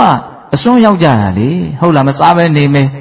မဝတ်ဘဲနေမယ်ကနာကိုညှင်းစင်းမယ်ဟုတ်လားမှီဝဲတဲ့မှီဝဲတိုက်တာကိုမမှီဝဲတော့ဘာဖြစ်ပြီတော့ဆင်းရဲတော့တာပေါ့အကုသိုလ်ဖြစ်တော့တာအသောတရားတွေဖြစ်တော့တာဟုတ်လားဒါကြောင့်မှီဝဲခြင်းဖြင့်ပယ်ရမယ့်ကိလေသာအသောတရားတွေကိုမှီဝဲခြင်းအဖြစ်ပယ်ရမယ်အဲ့တော့ဒီနေရာမှာမှီဝဲတယ်ဆိုတာကဉာဏ်ပညာနဲ့ရှင်တဲ့စဉ်းစားဆင်ခြင်မှုနဲ့ရှင်တဲ့မှီဝဲမိကိုရည်ညွှန်းတာဒါကြောင့်ဒီဒေသနာရဲ့စာလေးမှာပဋိသင်္ခါယောနိသောဆိုတာလည်းပါတယ်နော်ဉာဏ်ပညာဖြင့်ဆင်ခြင်၍တဲ့ဟောဆိုကြပါစို့စားပြီဆိုရင်ဘလို့မှီဝဲမလို့ဘလို့စားမလို့နော်ရိတ်တာဝင်မှုတဲ့လူတွေဆိုရင်သိမယ်နော်စားကနေမှရွတ်ရတာလေးရှိရလေဣတိဇဝေမေကိုမြူးရဲ့မှန်ကြွလှပရည်စင်းပြည့်ဖြိုးခြင်းကမသုံးပါဘူးလေးပြတတ်ဆောင်ဤကိုကောင်းသည်ရှိအောင်ဒီလေးအသက်မြတ်ရမမောပညာဘုရားသာသနာကျင့်တဲ့ဘုရားကိုကျင့်မာနိုင်စေဝေနာဟောင်းတဲ့မဖြစ်เสียရာပိုက်မြတ်လေးခသိမ်းဖြစ်တို့မဖြစ်လေအောင်ချမ်းမြေ့အောင်ဟုသုံးဆောင်မိရဲပါတည်းနောက်နှစ်ချုပ်ကပါလေဒီခန္ဓာကိုယ်ကြီးဝါပြဖို့လှဖို့ပါဖို့တင့်တယ်ဖို့အတွက်ဒီလိုရည်ရွယ်ချက်နဲ့စားတာမဟုတ်ပါဘူးတဲ့ဒါအစားမှရှင်းတတ်နိုင်မှာဟုတ်လားလဲဝင်ရိုးကိုအတန်မထွက်အောင်အဲစီထိုးသလိုမျိုးပေါ့နော် ရသော်ဘုရားသာသနာကိုကျင့်သုံးနိုင်အောင်ဆိုတဲ့ရည်ရွယ်ချက်နဲ့ဒီအစာဟာရကိုစားပါတယ်ဆိုပြီးတော့ဉာဏ်နဲ့ဆင်ခြင်ပြီးတော့ဘာလို့အောင်လို့မှီဝဲရမယ်မကြွေးပဲထားလို့မရဘူးဟုတ်လားအဲ့လိုပဲဝိပ္ပိဆိုရင်လည်းပဲဆင်ခြင်မှုမြတ်စွာဘုရားသင်ပေးတယ်နော်လို့သင်ပေးတာတော့ကျမ်းဘူးကိုဖြတ်ချင်မဲ့လေးနေကင်းမွေလွှဲသုံးဟိရိကုံကိုကုံသေးတက်စွာကိုယ်အင်္ဂါကိုလုံမာစီလို့ကိုစံပဲဆင်ပြေမဲ့ဟုစိတ်ဝဲမတန်ဤသင်္ကန်းကိုပုံလွန်သုံးဆောင်ပါသတည်းတဲ့ဒါကတော့ဘုန်းဘုန်းတို့တော့ကိုရင်ပေါက်စားဘွားတွေကစားကြည့်ရတဲ့စာလေးဆိုတော့မမေ့ဘူးပေါ့ဟုတ်လားချမ်းပူကိုဖြဲချင်မဲ့လေးနေကင်းမွေလွှဲသုံးဟိရိကုံကိုကုံစီတက်စွာကိုယ်အင်္ဂါကိုလုံမာစီလို့တော့ချမ်းပူကိုဖြည့်စည်းဖို့ချမ်းပူကြောင့်ဒုက္ခမရောက်ဖို့နော်တော့ချင်းတို့အားတို့နော်ရေနော်လေနော်နေပူဒါတွေကိုကာကွယ်ဖို့ဟုတ်လားပြီးတော့အရှက်အကြောက်ကိုဖြည့်စည်းတတ်တဲ့အင်္ဂါကြီးငယ်ကိုလုံဖို့အတွက်ဒါဝတ်ပါတယ်ပေါ့နော်ဟိရိကုံကိုကုံစီတဲ့စွာကိုယ်အင်္ဂါကိုလုံမာစေလို့ကိုစံပယ်ဆင်ပြေမယ်ဟုစိတ်ဝဲမတန်းနဲ့လှအောင်ပအောင်ဆိုတဲ့စိတ်နဲ့ဝတ်တာမဟုတ်ပါဘူးလို့ဟောဒီလိုစိတ်နဲ့ဘာလို့တော့မိဝဲတာအဝတ်ကိုလူတွေလည်းပဲကျင့်သုံးမယ်ဆိုကျင့်သုံးလို့မရဘူးလားအဲ့တချို့ဘာသာတရားတွေကစားတာဒီလေးမှာစဉ်းစားခြင်းချင်းစားတာရှိတယ်နော်ဗုဒ္ဓဘာသာမှာလည်းပဲအလွန်သဘာဝကျတဲ့သင်ကြားချက်မရှိဘူးလားရှိတာပေါ့နော်တကယ်အဲ့ဒီသင်ကြားမှုကအပြည့်စုံဆုံးပဲပြောရရင်ဒါဘက်မလိုက်ထန်ပြောတာပေါ့နော်တေချာစဉ်းစားကြည့်နော်ဒီစဉ်းစားခြင်းချင်းမှုကအလွန်မြင့်မားတဲ့ရည်ရွယ်ချက်ရှိတယ်အလွန်မှန်ကန်တဲ့ရည်ရွယ်ချက်လည်းရှိတယ်အလွန်လည်းသဘာဝကျတယ်ဟုတ်လားအဲ့လိုပဲဦးဇင်းတို့ကျောင်းကိုမိဝဲရမယ်မှန်ကန်တဲ့ရည်ရွယ်ချက်နဲ့ရှေးကိုမှန်ကန်တဲ့ရည်ရွယ်ချက်နဲ့မိဝဲရမယ်အဲ့လိုဆိုလို့ရှိရင်ဒီလိုဉာဏ်ပညာနဲ့မဆင်ခြင်မဲနဲ့မှီဝဲရင်ဖြစ်နိုင်တဲ့ကိလေသာအသောတရားတွေဟာဉာဏ်ပညာနဲ့ဆင်ခြင်ပြီးတော့မှီဝဲလိုက်တော့မဖြစ်တော့ဘူးပေါ့ဒါကရှုထောင့်လေး2မျိုးရှိမလို့ဦးဇင်းထင်တယ်တချို့ကအစွန်းရောက်ပြီးတော့မကြွေးဘဲနဲ့ကိုထားလိုက်တာမျိုးဒါလည်းအကုသိုလ်အသောတရားကိလေသာတရားတွေဖြစ်နိုင်တယ်နော်တချို့ကြတော့လည်းမှီဝဲတယ်ဒါပေမဲ့လို့ဉာဏ်မပါဘူးစဉ်းစားဆင်ခြင်မှုမပါဘူးလောဘဒေါသနဲ့မှီဝဲတယ်အဲ့လိုဆိုရင်လည်းဘာဖြစ်ဦးမလို့အကုသိုလ်ကိလေသာဖြစ်ဦးမယ်နော်ဒါကြောင့်မှီဝဲတော့မှီဝဲရမယ်ဘာနဲ့မှီဝဲရမှာတော့မှန်ကန်တဲ့သဘောထားနဲ့မှီဝဲရမယ်တဲ့လိုက်နာနိုင်မှုမလွယ်ဘူးနော်အများသောအားဖြင့်ကိုရှာထားတာကိုစားတာပဲဘာမှီဝဲစရာလိုလဲလို့ဒီလိုတွေးတဲ့လူလည်းရှိအောင်ရှိမယ်ဟုတ်တယ်မဟုတ်လားဘာဖြစ်မလဲဆိုတော့ဘာမှတော့မဖြစ်ဘူးပေါ့လောဘဖြစ်မယ်ပေါ့ဒါပဲလေအဲ့ဒီလောဘကမကောင်းတာတွေအလုံးရဲ့အကြောင်းတရားပဲလေတကယ်တမ်းကဟုတ်တယ်မဟုတ်လားဒါကြောင့်စဉ်းစားဆင်ခြင်ပြီးတော့စားတာနဲ့မစဉ်းစားမဆင်ခြင်မနဲ့စားတာနဲ့အလွန်ခွာခြားတယ်ဆိုတာကတော့အထူးရှင်းပြစရာတောင်မလိုပါဘူးဟုတ်လားဒါကြောင့်ဒုတိယမြောက်တရားဓမ္မတို့အရင်တို့ပြည့်စုံရမယ့်အရေးတွေနည်းဖြင့်ကိလေသာအသောတရားကိုပယ်ဖို့ကြိုးစားအထောက်အမဲ့နိလန်းကမိဝဲခြင်းဖြင့်ပယ်ရှားမဲ့ကိလေသာတရားကိုမိဝဲခြင်းဖြင့်ပယ်နိုင်အောင်ကြိုးစားရမယ်။ဘာနဲ့မိဝဲမလို့ဆိုပညာဉာဏ်နဲ့စဉ်းစားဆင်ခြင်မှုနဲ့မိဝဲရမယ်ဟုတ်လားဘယ်နှချက်ရှိသွားပြီလို့များလက်ချက်ရှိသွားနော်မကောင်းမှုရှောင်ဆိုတဲ့အဓိပ္ပာယ်လေးကိုကြည်ကြည်ပြန့်ပြန့်တွေးမိဖို့ဒီသုတ်တန်လေးကိုပြောပြတာနော်အေးစောင့်စည်းမိဝဲတိခံမြဲအဓိဝတနာပါဠိစကားလုံးလေးရှိတယ်အဓိဝတနာဆိုတာတိခံတာသူ့ကိုဓာတ်ရိုက်ဘာသာပြန်လို့ရှိရင်ဘာပဲဖြစ်ဖြစ်ထားလိုက်ပါလို့လုံနိုင်တာဟုတ်လားဘာပဲဖြစ်ဖြစ်ထားလိုက်ပါလို့လုံနိုင်တာလွယ်မလားမလွယ်ဘူးနော်အတိခန္ဓာလောက်ခက်တာမရှိဘူးဒါပေမဲ့လို့တိခန္ဓာလောက်အကျိုးရှိရလဲမရှိဘူးလို့ဟောတယ်နော်တတ္ထပရမအတ္တခန္ဓာပင်ယောနာဝိဇတိအကျိုးစီးပွားတကအကျိုးစီးပွားထဲမှာကိုယ့်ရဲ့အကျိုးစီးပွားဟာအမွန်မြတ်ဆုံးပဲလို့ဘုရားဟောတယ်အဲ့ဒီကိုယ့်ရဲ့အကျိုးစီးပွားတွေထဲမှာလည်းပဲတိခဏ်ခြင်းကြောင့်ဖြစ်တဲ့အကျိုးစီးပွားဟာအလွန်ကဲဆုံးပဲလို့ထပ်ဟောတယ်ဆိုလိုတာကတိခဏ်ခြင်းလောက်ကိုယ့်အတွက်အကျိုးရှိတဲ့တရားလောကမှာမရှိဘူးလို့ဒါသိတော်မူမြင်တော်မူတဲ့မြတ်စွာဘုရားပြောတာနော်ညာသောဖြင့်ဒီခန္တီတရားကိုတရားဓမ္မတို့ဦးဇင်းတို့တွေကကောင်းကောင်းနားမလည်နိုင်ကြဘူးနားမလည်နိုင်တဲ့အတွက်ကြောင့်သိလက်မခံစိတ်ထဲမှာလက်မခံမှုရှိတယ်ဘာလို့သိခံရမှာတော့ငါ့ကိုမတရားလာလုပ်နေတာအကိစ္စနဲ့သိခံပါတော့ဟုတ်လားအဲ့တော့သိခံနိုင်ဖို့ကိုမပြောနဲ့သိခံခြင်းဟာကောင်းတယ်ဆိုတဲ့အသည့်ကိုပဲရှိဖို့ဟာမလွယ်သေးဘူးဟုတ်လားသိခံခြင်းဟာကောင်းတယ်ဆိုတာကိုတကယ်သိမှတကယ်နားလည်မှသိခံဖို့ကြိုးစားမှတဖြည်းဖြည်းနဲ့သိခံနိုင်လာအောင်နော်ဟုတ်တယ်မဟုတ်လားအစကနေဥမာသိခံခြင်းရဲ့အကြောင်းတရားကိုပဲနားလည်ဖို့ကြိုးစားဖို့မလိုဘူးလားတိခဏ်ကြီးဟာတကယ်အဓိပ္ပာယ်ရှိတယ်နော်ကန္တိပရမတပောတိတိခတိခဏ်ကြီးဟာအမှုမြတ်ဆုံးအကျင့်လို့ဟောထားတာဒါကိုစကလုံးလောက်အနေနဲ့ပဲကြားယုံကြားတာလောက်နဲ့ပဲနားလည်သွားပြီလို့မဆိုနိုင်ဘူးနော်ဟုတ်တယ်မဟုတ်လားတိခဏ်ကြီးဟာအမြတ်ဆုံးအကျင့်လို့ကြားတာပဲစိတ်ထဲကဘယ်လောက်လက်ခံတော့စိတ်ထဲကတိတ်တိတ်ပုံညင်းနေရှိတယ်လေဟုတ်လားညင်းနေတာပဲနော်ဟုတ်တယ်မဟုတ်လားဒီခေတ်ကြီးတိခဏ်နင်းများဖြစ်သွားမှာမို့အမျိုးမျိုးကတိခဏ်ကြီးအကြောင်းအခြေတွဲနားလည်ခြင်းတော့ဦးဇင်းတို့ ပါရမီ7ပါးဟုတ်ပဲနားထောင်ကြလို့ပြောရမယ်ခန္တီပါရမီထဲမှာအဲ့ဒါတွေအများကြီးပြောထားတယ်ဟုတ်လားဒီမှာမြတ်စွာဘုရား3ခုမြောက်နီလန်းနေနဲ့အဲ့ဒါကိုဟောထားတယ်တီးခံခြင်းဖြင့်ပယ်ရှားမဲ့ကိလေသာအာသောတရားတွေကိုတီးခံခြင်းဖြင့်ပဲပယ်နိုင်အောင်ကြိုးစားမယ်ဆိုလိုတာကတီးမခံလို့ရှိရင်ဖြစ်လာမဲ့အကုသိုလ်တရားတွေကိုတီးခံခြင်းအဖြစ်ပယ်နိုင်အောင်ကြိုးစားရမယ်လို့ပြောတာဟုတ်တယ်တချို့ကိစ္စတီးမခံရင်အကုသိုလ်တွေကအကျဲအကျဲမငြိမ့်မွေတွေဖြစ်လာတယ်တော့တီးခံလိုက်ရင်တခါတည်းဇေယျပြတ်သွားတာရှိတယ်ထားလိုက်ပါလို့လုပ်လိုက်တာဟုတ်လားထားလိုက်ပါလို့လုပ်နိုင်ဖို့လိုတယ်ဟုတ်လားဒါပေမဲ့အဲ့ဒါကိုထားလိုက်ပါလို့လုပ်တာကိုတချို့ကဘယ်လိုထင်တော့ဒါအာလာလို့ထင်တာနော်ဟုတ်တယ်မို့လားနော်အဲ့ဒီမှာဦးဇင်းတို့တရားမင်းနဲ့ပါတလိနဲ့နော်အချီအချပြောတဲ့ဒေသနာတစ်ပုဒ်မြတ်စွာဘုရားဟောတာရှိတယ်နော်မာတလိပြောတာတွေကတာမန်လူသားတွေကိုကိုစားပြုတဲ့စကားတွေလို့ဦးဇင်းထင်တယ်အဲ့ဒီသုတ်တန်ထဲမှာနော်တီးခံခြင်းဖြင့်မိမိသူတစ်ပါးနှစ်ဦးသားကိုငြင်းအေးအောင်လုပ်နေတဲ့လူတွေကိုမသိတဲ့လူတွေကဒီလူတွေဟာလူမိုက်တွေပါလို့တောင်ပြောကြသေးတယ်တဲ့ဒါကကြားမင်းပြောတဲ့စကားစဉ်းစားတော့တီးခံနေတဲ့လူကိုဘာပြောတော့လူမိုက်လို့ပြောတာနော်ဓမ္မကတီးခံတဲ့လူကကိုယ့်ကိုယ်လည်းငြင်းအေးအောင်လုပ်တယ်တစ်ဖက်သားကိုလည်းပိုးပြီးတော့ဒေါသတွေပွားမလာအောင်ကိုငြင်းအေးသွားလို့ရှိရင်သူကလည်းဆက်ပြီးတော့ဒေါသပွားလာတဲ့အကြောင်းသိပြီးတော့မရှိဘူးရက်သွားတာပဲများဟုတ်လားဒါကြောင့်တီးခံလိုက်ခြင်းဟာကိုယ့်ကိုယ်လည်းငြင်းအောင်လုပ်ရအောင်ရောက်တယ်လို့တစ်ဖက်သားကိုလည်းငြင်းအောင်လုပ်ရရောက်တယ်ဒါကြောင့်တရားမင်းကဘလို့သုံးလဲဆိုတော့တီးခံခြင်းဟာမိမိသူတစ်ပါးနှစ်ဦးသားကိုရှေးကုပေးတဲ့လူဖြစ်တယ်တဲ့နော်ဒေါသတိဟုသောအနာရောဂါပြောင်းအောင်ရှေးကုပေးတာဒါပေမဲ့အဲ့လိုလူမျိုးကိုပဲမိုက်မဲတဲ့လူတွေကဒီလူကလူမိုက်ပါလို့တောင်ပြောကြသေးတယ်တဲ့။ဒါဘလောက်တီးခံခြင်းတရားနဲ့ဝေးနေတော့ဟုတ်လား။ကိုယ်တိုင်တီးမခံတဲ့နဲ့ပြင်တီးခံတာကိုပဲမကောင်းဘူးလို့မြင်ကြတာတောင်ရှိတယ်။ဟုတ်လား။အခုဒီမှာမြတ်စွာဘုရားကအဲ့ဒီတီးခံခြင်းတရားကိုအကုသိုလ်ကိလေသာပယ်ကြောင်းနိလန်းတစ်ခုအနေနဲ့မဟုတ်ဘူးလား။တီးမခံရင်ဖြစ်လာမဲ့ကိလေသာအာသောတရားကိုတီးခံခြင်းအဖြစ်ပယ်ရမယ်။အဲ့ဒီဒေသနာမှာတီးခံမဲ့အပိုင်းကိုမြတ်စွာဘုရားအသေးစိတ်ဟောတယ်။နော်တိတ္တဩနတကမောဟတိနော်အပူအေးကိုတီးခံရမယ်ရာသီဥတုပေါ့နော်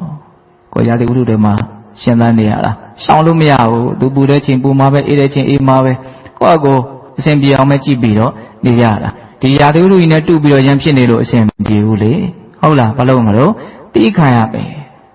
်နော်ဒါနဲ့ပတ်သက်ပြီးတော့ဒေါသမဖြစ်သင့်ဘူးနော်ရာသီဥတုနဲ့ရှင်ပြီးတော့ဒေါသဖြစ်နေတာအလွန်မှလည်းမိုက်မဲရရောက်တယ်လို့ဆိုနိုင်တယ်ဟုတ်တယ်မဟုတ်လားအခြေခံလေးကစတင်ပေးတာမြတ်စွာဘုရားနော်ဘူအေးကိုတီးခံရမယ်ပြီးတော့ပါတော့ဇိကိဆာယပိပါဒယကမောဟတိတဲ့စာလောင်မှုသိမ့်မှုကိုတီးခံနိုင်ရမယ်ဟောဒါလည်းပဲခန္ဓာကိုယ်ကြီးရဲ့သဘာဝပဲဒီခန္ဓာကိုယ်ကြီးရှင်သန်နေတယ်ဆိုတာကဒီထည့်ထားတဲ့အစာအာဟာရကိုဖြုံးတင်းရင်းနဲ့ရှင်းနေတာလေဟုတ်တယ်မဟုတ်လားနော်ဖျောင်းနိုင်မီလေးတောက်နေတယ်ဆိုတာလက်ကားတောက်နေတာမဟုတ်ဘူးအောက်ကစီနဲ့မီးစာကိုဖြုံးတင်းရင်းလောင်ကျွမ်းရင်းနဲ့တောက်နေတာမဟုတ်လား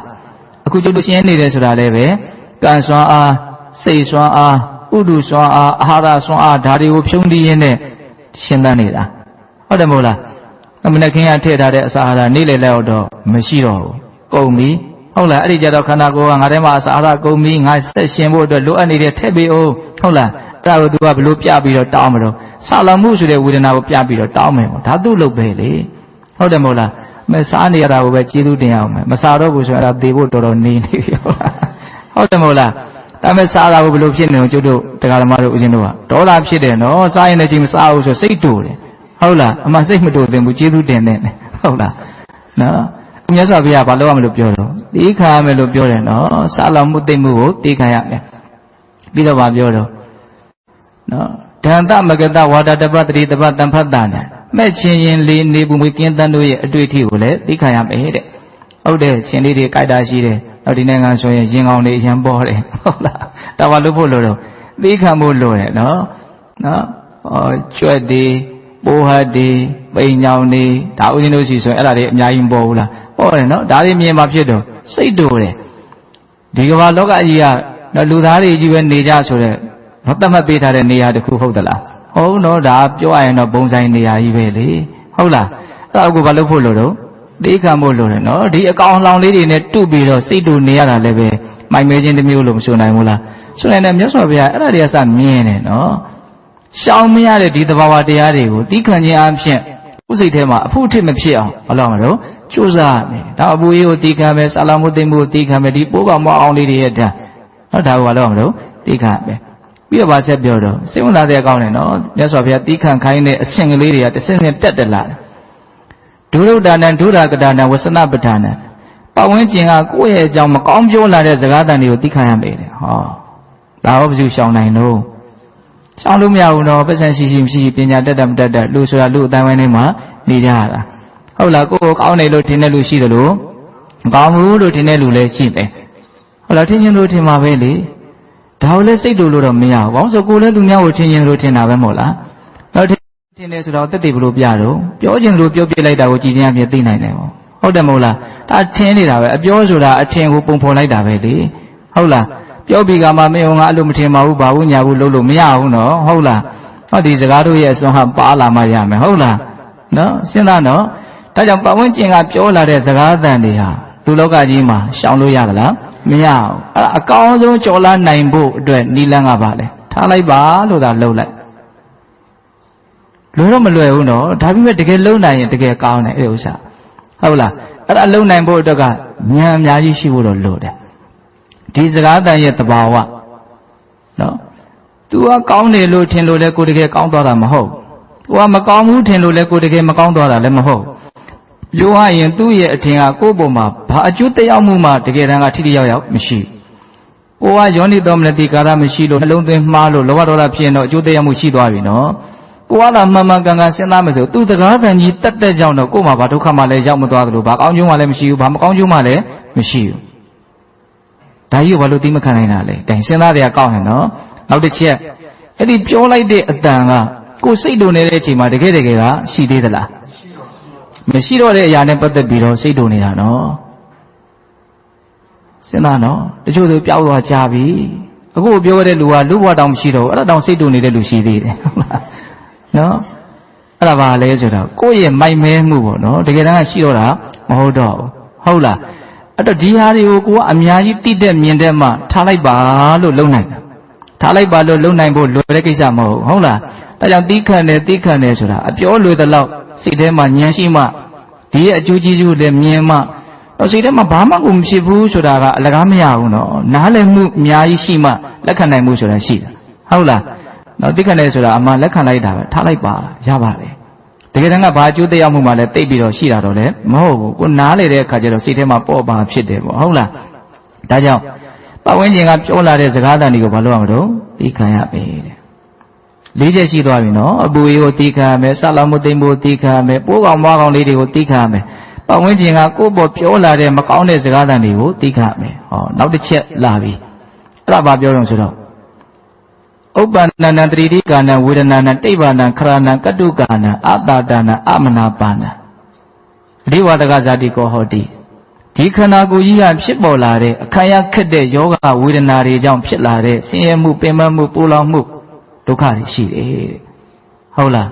အခုတရားဓမ္မတို့အရင်တို့ပြုံပြုံရွှင်ရွှင်လန်းလန်းဆန်းဆန်းနေနိုင်တယ်ဆိုတာအမြဲထာဝရနေရာမှာမဟုတ်ဘူးဒီတိုင်းလေးတည်နေမှာလည်းမဟုတ်ဘူးနော်တစ်ချိန်မှမဖြစ်လာမလို့ယိုယွင်းလာမယ်အိုမင်းလာမယ်ကျွင်းချက်တွေများလာမယ်အကြိုက်ခဲမှုတွေကိုစင်စမပြတ်ခံစားရမယ်ဒါဘဝရဲ့အဖြစ်မနေရင်ဆိုင်ရမယ်အမှန်တရားပဲအဲ့ဒါလို့နော်တရားဓမ္မတို့ဦးဇင်းတို့ဘဝခန္ဓာရဲ့အမှန်တရားကိုသိပြီးတော့ကြုံလာဆုံလာတဲ့အခါမှာအဲ့ဒါတွေကိုဘာလုပ်နိုင်ရမှာလဲတော့သိခံရမယ်တဲ့ဒါအဲ့ဒီအချိန်ကြတော့ကိုတကယ်လို့စိတ်တူမယ်ဆိုရင်ဘယ်သူကိုမြန်စိတ်တူဖို့စဉ်းစားမလို့နော်ဒီပြင်ကိစ္စတွေနဲ့ပတ်သက်ပြီးတော့စိတ်တူပြီဆိုရင်တော့စိတ်တူကြလူတွေကအများများတယ်လေတော့ဘယ်သူကြောင့်ဘဝကြောင့်တော့လည်းညှို့ထိုးကြရတဲ့အများကြီးရှိတယ်ဟုတ်လားအဲ့ခန္ဓာကိုယ်ကြီးကပေါက်ပြန်ပျက်စီးလို့ဒုက္ခတွေရောက်လာပြီအစဉ်မပြေမှုတွေဖြစ်လာပြီအဲ့ကြတော့ဘယ်သူကိုလည်းညှို့ထိုးမလို့ညှို့ထိုးကြမရှိတော့ဘူးဟုတ်လားတကယ်လို့လက်ညှိုးထိုးခြင်းနဲ့ဆိုရင်လည်းကိုယ့်ကိုယ်ပဲထိုးဖို့ရှိတော့တယ်နော်မင်းမတိနာမလည်မှုကြောင့်လိုချင်မဲ့မောလို့ရှားခဲ့တဲ့ဒီဘဝခန္ဓာကြီးကတော့ဒီလိုတွေဖြစ်ကုန်ပြီကိုယ့်ကိုယ်ပြန်ပြောဖို့လိုတယ်နော်မင်းလိုချင်လို့ရထားတဲ့ဒီခန္ဓာကိုယ်ကြီးကတော့ဒီလိုတွေဖြစ်နေပြီဒါမျိုးနောက်ထပ်ရကျင်တင်သေးသလားမရကျင်တင်ဘူးလားဆိုတာမင်းမင်းစဉ်းစားငါအဲ့လိုမျိုးလေးမပြောနိုင်ရင်တော်တော်ကောင်းမယ်နော်ဟုတ်တယ်မဟုတ်လားစဉ်းစားနော်ကိုလိုချင်လို့ရခဲ့တာပဲလေဒါကြီးကဟုတ်တယ်မဟုတ်လားနော်အစဉ်ပြေနေတော့ကပြုံးနေအစဉ်ပြေတော့မှဒုက္ခပါပဲရှုပြီးတော့ဒေါသတွေဖြစ်နေရင်လည်းပဲဒါလည်းပဲအရှင်းမပြေဘူးဟုတ်တယ်မို့လားဒါကြောင့်ဒီဥစ္စာတွေကအများကြီးနားလည်ထားဖို့လိုအပ်တယ်ပေါ့ဒါမြတ်စွာဘုရားက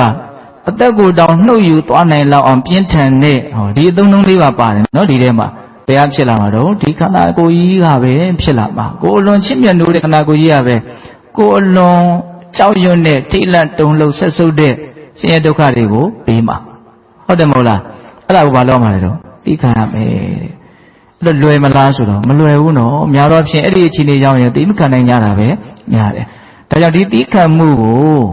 ုနော်လေ့ကျင့်မှုနဲ့အည်အသွေးတက်အောင်ဘာလို့သင်တော့ကြိုးစားအထုတ်သင်တာနော်ဒါမှအဲ့ဒီအခြေမျိုးမှာဥပ္ပယသိခံရတာလွယ်လွယ်ကူကူရှိမယ်ပေါ့ဟုတ်လားဒါကြောင့်အခုလိုအစရရာအစဉ်ပြေးပြီးတော့သိခံဖို့အတွက်ဘာမှမခက်တဲ့ကိစ္စလေးတွေကိုပဲသိမခံနိုင်ပါဘူးဆိုတဲ့လူဟာသိခံဖို့အတွက်အရန်ခက်တဲ့အခြေအနေမျိုးမှာသိခံနိုင်ဖို့ဆိုတာပို့ပြီးတော့တောင်မလွယ်တော့ဘူးနော်တစ်ချက်သားလောက်တော့မမနိုင်တော့အပြည့်နေတဲ့လူတွေဟာတပိဋ္ဌာမဆိုရင်ပို့ပြီးတော့မနိုင်ဘူးနော်အဲ့တော့ကိုနေစဉ်စိတ်တို့နေတဲ့ကိစ္စလေးတွေဟာဘယ်လိုဟာလေးတွေလဲကိုယ့်ကိုစဉ်းစားအောင်ဟုတ်လားတော်တော်ဖြစ်နေတဲ့ကိစ္စလေးတွေစဉ်းစားအောင်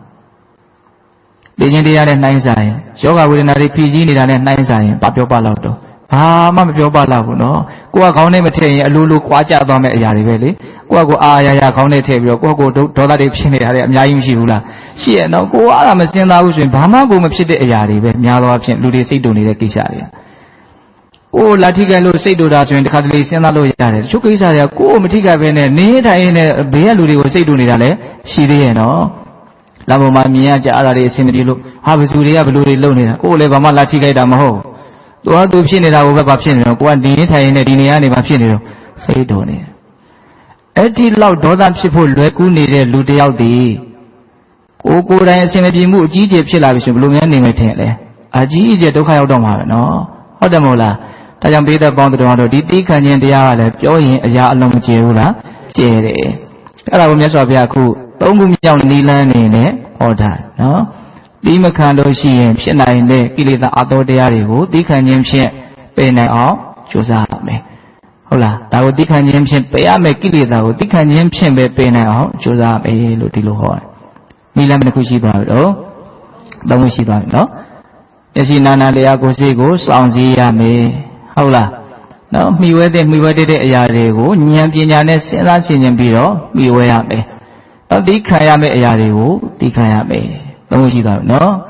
စောင့်စည်းမှီဝဲသိခံမြဲနော်ရှောင်လွဲဖယ်ရှားနော်ရှောင်လွဲဆိုတာကြာရှောင်လွဲဆိုတာပရိဝေဇနနော်ပရိဝေဇနရှောင်လွဲတယ်ဆိုတာဘာကိုပြောတာတော့နော်အကုသိုလ်တွေဖြစ်เสียတွေကိစ္စတွေလောကကြီးမှာရှိတယ်အဲ့ဒါကိုမြတ်စွာဘုရားအသေးစိတ်လေးဘယ်လိုဟောပြတော့ဆိုတော့စင်ချမ်းမြင်းချမ်းခွေးချမ်းနွားချမ်းတွေရှိတဲ့နေရာမသွားနဲ့တဲ့ဟုတ်တယ်အဲ့ဒီနေရာမျိုးသွားလို့ရှိရင်အခက်မသိရင်ဒုက္ခရောက်နိုင်တယ်ဟုတ်လားဆူညောင်ခလုတ်တွေတိတ်များတဲ့နေရာမျိုးမသွားနဲ့တဲ့နော်လိမ့်ချနိုင်တဲ့နေရာမျိုးကိုမသွားနဲ့တဲ့ဟာနော်တစီတွင်စုပ်ပဲ့တဲ့ချင်းငယ်တွေရောနေတဲ့စိတ်မချမ်းမြေ့ဝေကောင်းတဲ့နေရာမျိုးတွေလည်းမသွားနဲ့ရှောင်ကျင်ရမယ်မရှောင်ကျင်လို့ရှိရင်ဘာဖြစ်နိုင်တော့အကုသိုလ်ဖြစ်နိုင်တယ်နော်ပြီးတော့ဗာပြောတော့မကျက်စားတဲ့စချက်တဲ့ဟောဒီလိုလေးသုံးတယ်ယဟန်တွေအတွက်မတင့်တော်တဲ့နေရာဟောနော်ပညာရှိသူတော်ကောင်းတွေကနော်ဒီလူဟာဒီနေရာကိုသွားလေသွားတာရှိတယ်ဒါမကောင်းတဲ့နေရာကြီးပဲလို့ကဲ့ရဲ့တဲ့ကဲ့ရဲ့တိုက်တဲ့နေရာမျိုးပေါ့အဲ့ဒီနေရာမျိုးကိုသွားတယ်ပြီးတော့ဗာလဲဆိုတော့မေးယုံမှာရွှေယုံမှာတွေနဲ့လည်းအတူတူနေနေတဲ့နော်အခုပြောရတာတွေကအလွန်တဘာဝကြပြီးတော့အလွန်လက်တွေ့ကြတယ်ပေါ့နော်အန္တရာယ်ရှိတဲ့နေရာတွေနော်စိတ်ပြည့်စရာကောင်းတဲ့နေရာတွေစိတ်ဆင်းရဲစရာကောင်းတဲ့အခြေအနေမျိုးနဲ့တွေ့ကြုံရမယ့်နေရာမျိုးတွေဟုတ်လားယုံမတန်တရားဖြစ်စရာကောင်းတဲ့မကောင်းတဲ့နေရာတွေဟုတ်လားပြီးတော့မကောင်းတဲ့မိတ်ဆွေတွေဒါမျိုးတွေကိုဘာလို့မလို့ရှောင်ကျင်ရမယ်မရှောင်ကျင်ဘူးဆိုရင်သူကကုသိုလ်ဖြစ်စရာများလားအကုသိုလ်ဖြစ်စရာများလားအကုသိုလ်ဖြစ်စရာပဲများတယ်ဒါလည်းလိုက်နာနိုင်ရင်တော်တော်ကောင်းမယ်နော်တချို့ကကိုယ်စိတ်အလိုလိုက်ပြီးတော့နော်အဲ့လိုမျိုးအနေရှိတဲ့နေရာတွေသွားတယ်မတင်တော်တဲ့နေရာတွေသွားတယ်ပြီးတော့ပြဿနာတွေဖြစ်တယ်ဒုက္ခတွေများပေါ့နော်ဒါအခြေခံစပြီးတော့မြတ်စွာဘုရားရှင်းပေးတယ်လို့တောင်ဆိုနိုင်တယ်ဟုတ်လားဒါကြောင့်ဒီလိုနေရာမျိုးကိုရှောင်ကျင်ခြင်းအဖြစ်အကုသိုလ်တွေကိလေသာတွေအတောတရားတွေမဖြစ်အောင်ကြိုးစားမယ်ဒါမရှောင်ကျင်ရင်ဖြစ်နိုင်တဲ့ကိလေသာအတောတရားကိုရှောင်ကျင်ခြင်းဖြစ်မဖြစ်အောင်ကြိုးစားမယ်လို့ပြောတာဒါလည်းလက်တွေ့လိုက်နာကျင့်သုံးနိုင်မယ်ဆိုရင်အများကြီးသက်သာခွင့်ရနိုင်တယ်နော်ဒါကြောင့်စိတ်အလိုမလိုက်ဖဲနဲ့ဒီနေရာကငါသွားတဲ့နေရာလားဒီလိုနဲ့ငါပေါင်းတဲ့နေလားအများကြီးရှင်းမလို့လားစဉ်းစားဖို့လိုတယ်နော်စိတ်အနှောင့်အယှက်ဖြစ်เสียကောင်းတဲ့နေရာမျိုးကိုရှောင်ဖို့လိုတယ်စိတ်အနှောင့်အယှက်ဖြစ်เสียကောင်းတဲ့လူတွေကိုရှောင်ဖို့လိုတယ်ဟုတ်တယ်မဟုတ်လားအဲ့ဒါဆိုလို့ရှိရင်အကုသိုလ်ဖြစ်เสียအလိုလိုနေမသွားဘူးလားနေသွားနိုင်တယ်ဒါကဦးဇင်းတို့ပရိဝေဇန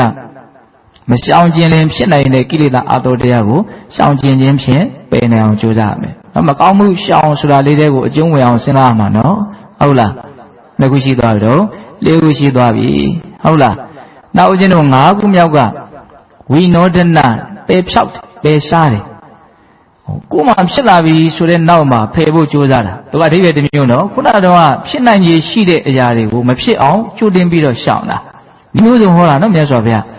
ခုဝိနောဒနာရှောင်ကျင်ရမယ်ပယ်ရှားရမယ်ဆိုတာဘာကိုပြောတာတော့ဥပ္ပန္နကာမဝိတ္တကနာတိဝါတိတိပဇဟတိဝိနောဒေတိနော်ဖြစ်ပေါ်လာတဲ့ကာမဝိတ္တကိုပယ်ရှားဖို့ကြိုးစားတယ်နော်နောက်တစ်ခါထပ်ပြီးတော့မဖြစ်အောင်ကြိုးစားတယ်ပျောက်သွားအောင်ဖျောက်ပစ်တယ်ကာမဝိတ္တလို့သုံးတယ်နော်ကာမဝိတ္တဆိုတာဘာပြောတာတော့ကာမဂုဏ်အာယုန်နဲ့ပတ်သက်ပြီးတော့တွေးတောကြံစည်မှုလူငယ်တွေနားလည်အောင်ပြောရရင်တော့မြင်ဖို့စဉ်းစားနေတာကြားဖို့ပဲစဉ်းစားနေတာနော်အနံ့အရသာစားဖို့တောက်ဖို့ပဲစဉ်းစားနေတာတွေ့ဖို့ထိဖို့ပဲစဉ်းစားနေတာအဲ့ဒါကိုပါခေါ်တော့ကာမဝိတ္တသူအကြည့်သွားလာလို့ရှိရင်သူကဒုက္ခတွေကိုဖြစ်စေလိမ့်မယ်ဒါကြောင့်မလို့သူကိုယ်တန်တန်မှာဖြစ်လာပြီဆိုလို့ရှိရင်သူ့ကိုနော်နာတိဝတိတိတိမခံရဘူးတဲ့ဟောခုနကတော့စကလုံးလေးနဲ့ဆန့်ကျင်ပဲနော်ဆိုတော့အဓိဝတိတိတိခံရမယ်ဆိုတဲ့နီးလန်းလာတယ်နော်အခုပါတဲ့တော့တိမခံရဘူးတဲ့နော်နာတိဝတိတိတိမခံဘူးဘာလို့တိမခံရမှာတော့ကာမဝိတ္တကြီးဖြစ်လာတာကိုသီးခံမနေနဲ့ငြိမ်းခံမနေနဲ့လို့ပြောတာသူ့ကိုဖယ်နေအောင်ကြိုးစားလို့ပြောတာဟုတ်လားနာတိဝတိတိတိမခံရဝဇဟတိပယ်ရမယ်ဝိနောဒိတိဖြောက်ပြရမယ်နော်ယန္တိကရောတိအနာဘဝကမိတိတဲ့နောက်တစ်ချိန်ထပ်ပြီးတော့မဖြစ်အောင်ဒီကိုပဲကြိုးစားအထုတ်ပြရမယ်လို့အဲ့လောက်ထိဟောတာကာမဝိတ္တနော်ကာမဂုဏ်နဲ့ပတ်သက်တဲ့အတွေးပေါ့ပြီးတော့ပါတော့ဖြာဝါဒဝိတ္တဒါပိတ္တတို့သိပါတယ်ဒီဝိတ္တဆို၃မျိုးအတွေးကြံဆို၃မျိုးနော်ဖြာဝါဒဝိတ္တဆိုတာဘာပြောတာတော့ဒေါသနဲ့ရှင်တဲ့အတွေးဟုတ်လားဒေါသနဲ့ရှင်တဲ့အတွေးတစုံတရာမကျေနပ်မှုနဲ့နော်တွေ့ကြုံလာပြီဆိုလို့ရှိရင်စိတ်ထဲမှာစိတ်တိုးတယ်စိတ်ဆိုးတယ်ဒါနဲ့ပတ်သက်ပြီးတော့တွေးနေတယ်ကြမ်းနေတယ်ဒါပါလေဖြာပါဒဝိတ္တနောက်ဝိညာဝိတ္တတဲ့ဝိညာဝိတ္တဆိုတာကြတော့သူကဖြာပါဒဝိတ္တထက်ပိုပြီးတော့ဆိုးသွားပြီစိတ်တိုးယုံစိတ်ဆိုးယုံမကတော့ဘူးရှက်စည်းဖို့ညှင်းဆဲဖို့အထိသူကစဉ်းစားတာအခုစိတ်တိုးတဲ့အရာကတက်မဲ့အရာဖြစ်မယ်ဆိုရင်ပေါက်ချုပ်ပလိုက်မယ်လိန်ထုတ်ပလိုက်မယ်လွှတ်ပလိုက်မယ်ဟုတ်လားကိုစိတ်တိုးတဲ့အရာကတက်ရှိဖြစ်မယ်ဆိုရင်ဘာလို့ပြောပလိုက်မယ်ဆွေးပလိုက်မယ်လှုပ်ပလိုက်မယ်ပေါ့နော်အဲ့ဒါပါလေဝိညာဉ်နော်ညှင်းဆဲဖို့အထိစဉ်းစားလာတာပေါ့နော်ဟုတ်လားဒေါသအထွတ်ထိပ်ထိရောက်တယ်လို့ဆိုနိုင်မို့လားဆိုနိုင်တယ်အဲ့ဒီလိုမျိုးပြပါဒဝိတ္တဝိညာဉ်ဝိတ္တနော်အတွေ့အကြုံအကြံစိုးတွေဖြစ်လာပြီဆိုရင်အဲ့ဒါဘာလို့ရတော့တိမခံရဘူးတဲ့သူ့ကိုပယ်ဖို့ကြိုးစားရမယ်ဖယ်ဖို့ကြိုးစားရမယ်နောက်တစ်ခါထပ်ပြီးတော့မဖြစ်ဖို့ဒီကိုပဲအထောက်ရမယ်အဲ့ဒါကိုမြတ်စွာဘုရားရည်ညွှန်းတာနော်ပယ်ရှားခြင်းဖြင့်ပယ်ရမယ်ကိလေသာကိုပယ်ရှားခြင်းဖြင့်ပယ်နိုင်အောင်ကြိုးစားရမယ်ပို့ပြီးတော့ရှင်းအောင်ပြောရရင်နော်ကိုယ်တန်တမှာလက်ခံထားမယ်ဆိုရင်အများကြီးကြီးထွားလာနိုင်တဲ့ဒီအကုသိုလ်ကိလေသာတရားတွေကိုလက်မခံမဲနဲ့ဘာလို့မလို့ပယ်ရှားပြရမယ်လို့ပြောတာဘယ်နှနည်းရှိသွားလဲနော်၅နည်းရှိသွားပြီနော်နောက်ဆုံးဦးဇင်းတို့6ခုမြောက်နည်းကအလွန်ကျေပြန့်တယ်အဲ့ဒါကဘာလဲဆိုတော့ဘာဝနာပွားများခြင်းဖြင့်ဖယ်ရှားမယ်ကိလေသာကိုပွားများခြင်းဖြင့်ပဲပယ်နိုင်အောင်ကြိုးစားမယ်ဟုတ်တယ်နောက်အကုသိုလ်တွေက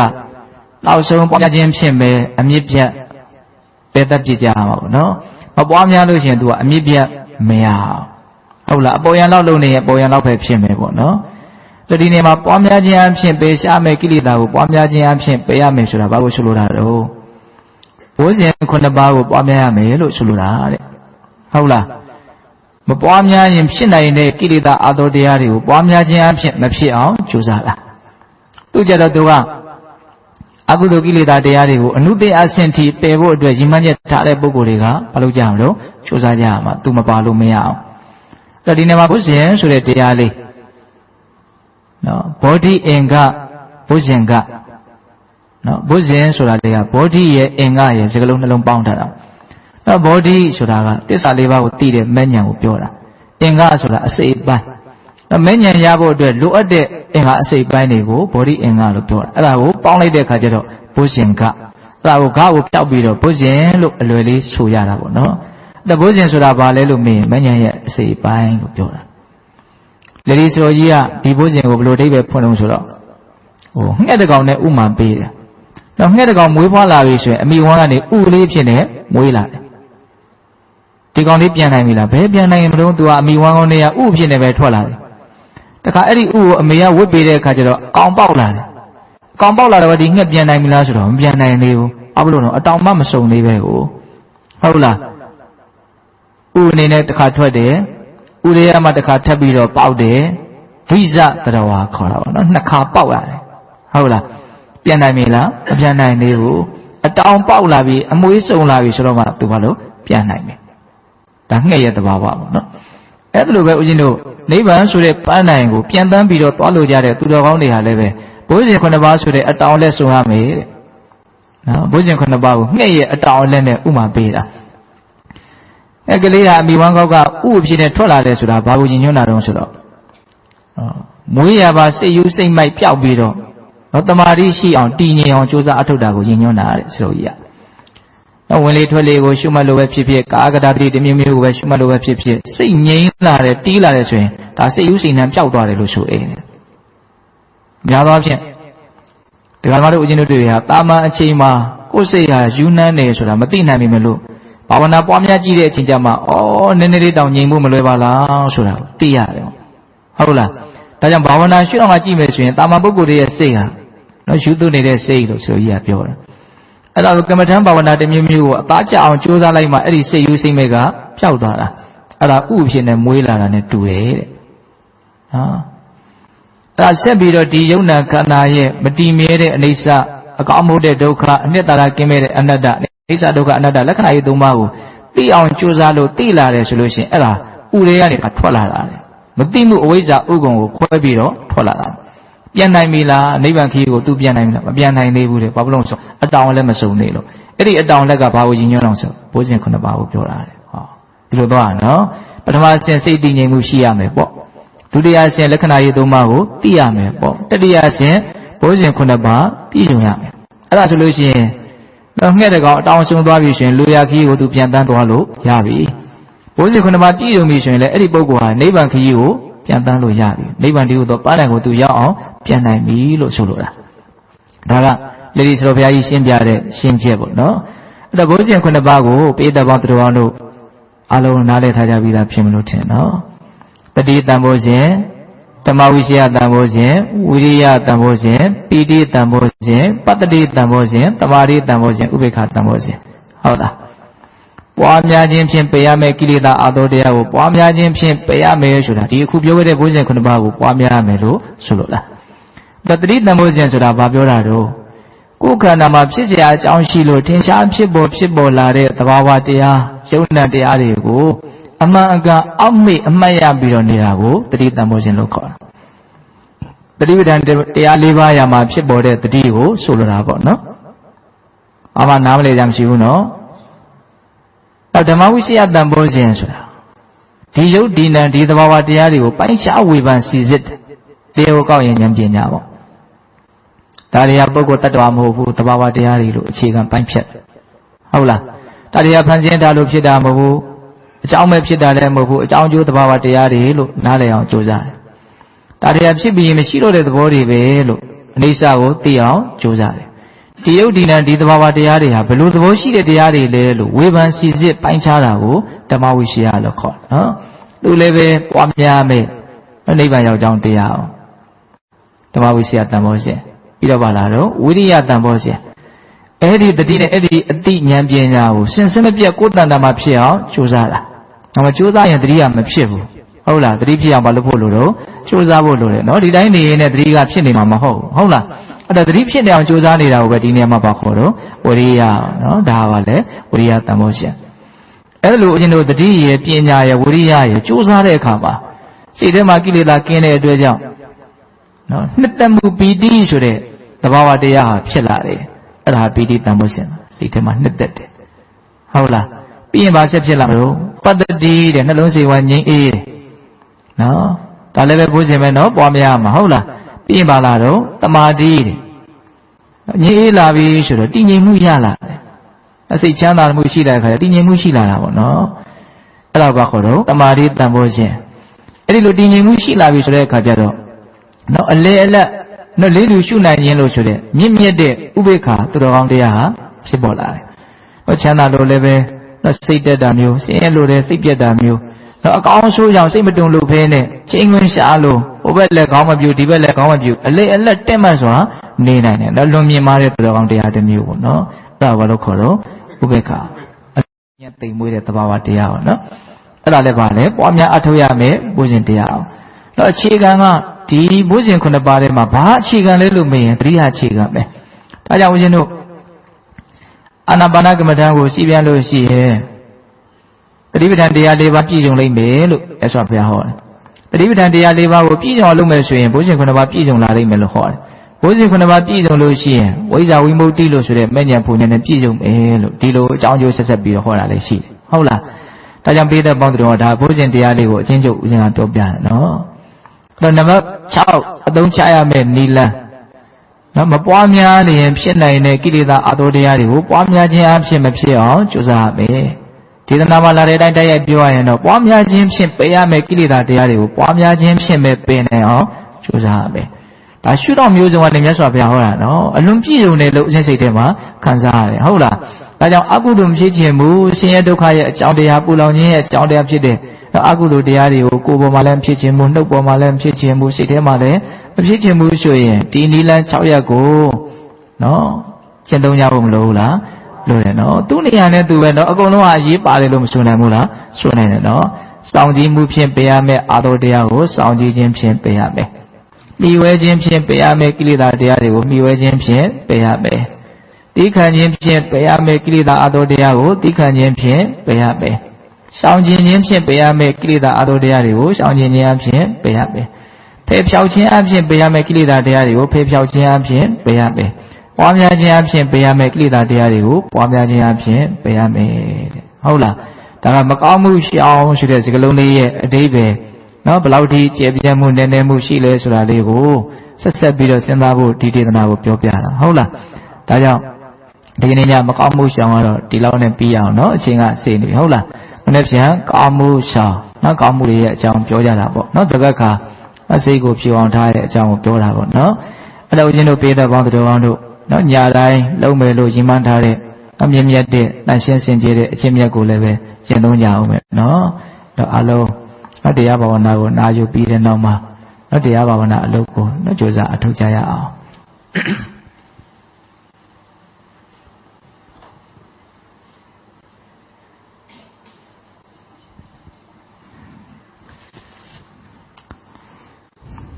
အလုံးမိမိတို့ကြိုးစားအထောက်နေတဲ့နည်းများနဲ့ကြိုးစားအထောက်မယ်ဆိုရင်လည်းပဲ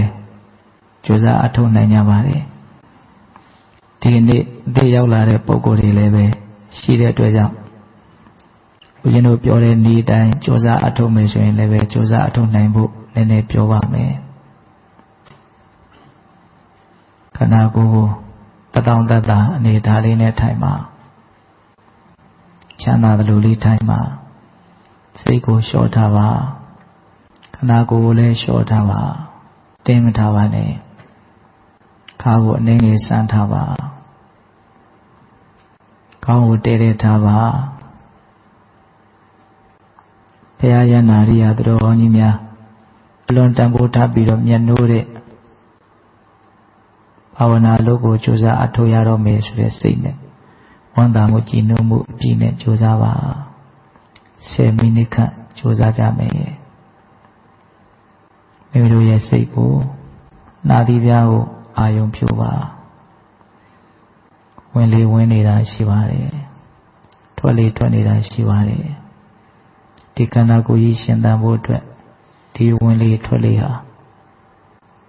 ဒီခန္ဓာကိုယ်ကြီးကသူ့အလုပ်သူကိုလုပ်နေသောအဖြစ်ဖြစ်ပေါ်နေတယ်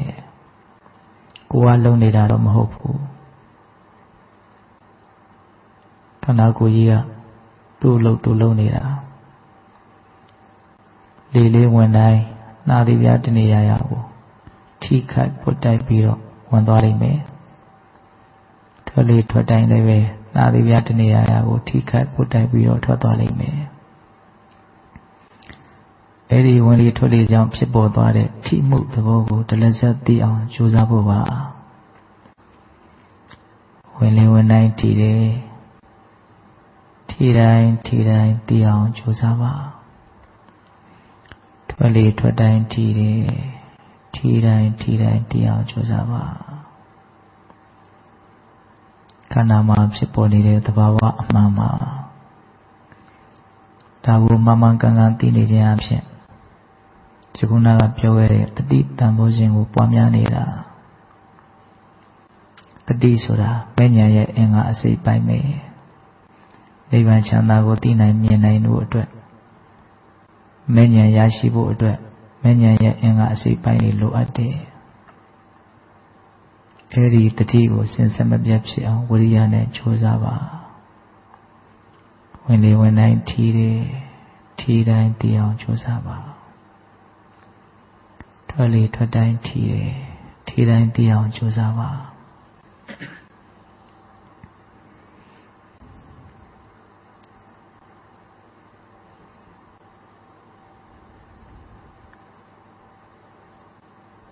အမြင့်မြတ်ဆုံးသောလုပ်ငန်းကိုကြိုးစားလုပ်ကိုင်နေကြတာဘာလို့အမြင့်မြတ်ဆုံးလို့ပြောရလဲထီတာကိုသိနေတိုင်းသီလသမာဓိပညာသိက္ခာ3ရပ်မိမိတဏ္ဍာမှာတီးနေတာဒါကြောင့်မြင့်မြတ်တယ်လို့ပြောရတာထီတာကိုသိတာကာယကံဝစီကံတောင်းကျမ်းမှုအပြစ်ရှိမှုတွေကင်းကွာနေတယ်ဒါကြောင့်သီလသိက္ခာသီလသာသနာနဲ့မိမိတဏ္ဍာမှာတီးနေတယ်ထီတာကိုသိနေတော့မှမနောကစိတ်ထဲမှာတောင်းကျမ်းမှုမရှိတဲ့အတွက်ကြောင့်သမာဓိသိက္ခာလည်းတီးနေတယ်ထီတာကိုသိနေတဲ့အချိန်မှာဝါခန္ဓာရဲ့အမှန်ကိုသိနေတာဖြစ်တဲ့အတွက်ကြောင့်ပညာသိက္ခာပညာသာသနာလည်းတီးနေတယ်ရှိနေတယ်ဒီလိုနားလည်ရမှာဒါကြောင့်ထီတာကိုသိတိုင်းတမိုးကြီးမားတဲ့အဆုံးအမတွေကိုလိုင်းနာနေတာအလွန်မြင့်မြတ်တဲ့အလုပ်ကိုလုပ်နေတာဒါကြောင့်ထိရောက်ရောက်ကြိုးစားပါတည်ချာလုပ်ပါစီဆက်လုပ်ပါကိုဘလို့လုပ်တယ်လဲဆိုတာကိုဘလို့လူလဲဆိုတာရဲ့အဖြေပါခပ်ပေါ်မလုပ်ပါနဲ့ရောတိရောရဲမလုပ်ပါနဲ့လေးလေးစားစားလုပ်ပါဝင်ဒီဝင်တိုင်းထီတယ်ထီတိုင်းတီးအောင်ကြိုးစားပါထွက်လေထွက်တိုင်းထီတယ်ထီတိုင်းတီးအောင်ကြိုးစားပါ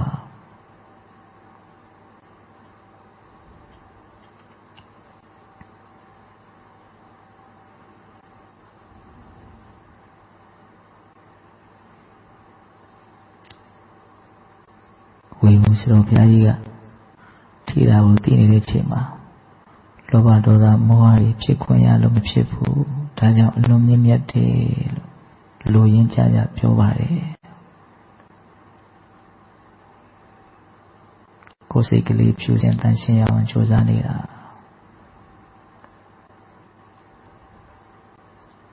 စိတ်ဓာတ်ဖြူစင်တန်ရှင်းမှသိတဲ့ဓာတ်ကိုသိနိုင်တာဒါကြောင့်ဒီခန္ဓာရဲ့သဘာဝအမှန်ဖြစ်တဲ့ဝင်လေထွက်လေကြောင့်ဖြစ်ပေါ်နေတဲ့ထိမှုသဘောကိုတလက်ဆက်သိအောင်လုပ်ပါ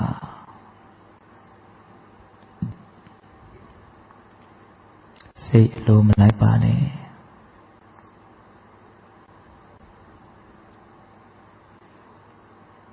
ဘာပဲဖြစ်တလက်ဆက်သိအောင်ဒီချိန်လေးမှာကြိုးစားမယ်ဆိုတဲ့စိတ်နဲ့လုပ်ပါ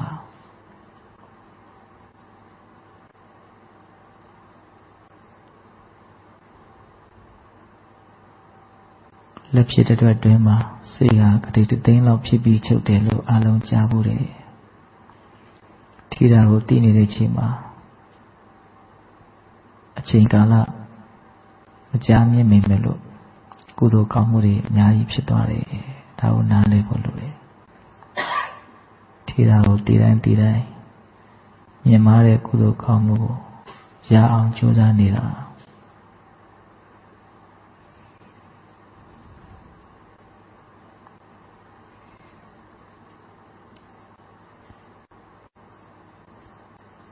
စိတ်တွေဆက်ဆက်တည်အောင်လုပ်ပါ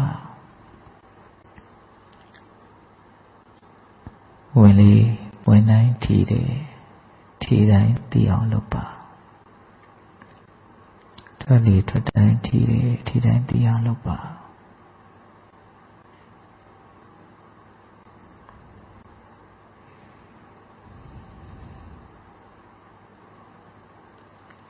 ဝင်လေတစ်ခုတွင်မှာဖြစ်ပေါ်နေတဲ့ထိမှုဟာတစ်ခုလည်းမဟုတ်ပါဘူးထိမှုသဘောတွေတစ်ခုပြီးတစ်ခုဖြစ်ပေါ်သွားတာစဉ်ဆက်မပြတ်ဖြစ်ပေါ်သွားတဲ့ထိမှုအသေးစိတ်သိအောင်ကြိုးစားပါထွက်လေကြောင့်ဖြစ်ပေါ်သွားတဲ့ထိမှုဟာလည်းတစ်ခုလည်းမဟုတ်ပါဘူးထိမှုသဘောတွေတစ်ခုပြီးတစ်ခုစဉ်ဆက်မပြတ်ဖြစ်ပေါ်နေတာဒါကိုအသေးစိတ်သိအောင်အားစိုက်ပါ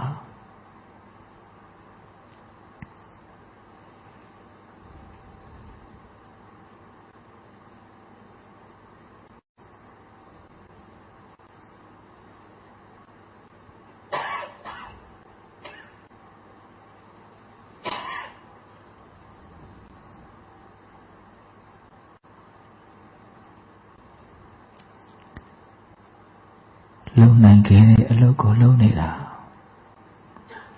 အကြောင်းလေးစုံလို့လုပ်ရတဲ့အချိန်လေးမှာစိတ်ပါလက်ပါထိထိရောက်ရောက်လုပ်ပါအချိန်ကာလခဏလေးရှုပ်ပြီးတော့ခပ်ပေါ်ပေါ်မလုပ်ပါနဲ့ပြီးပြီးပြင်းပြင်းလုပ်ပါ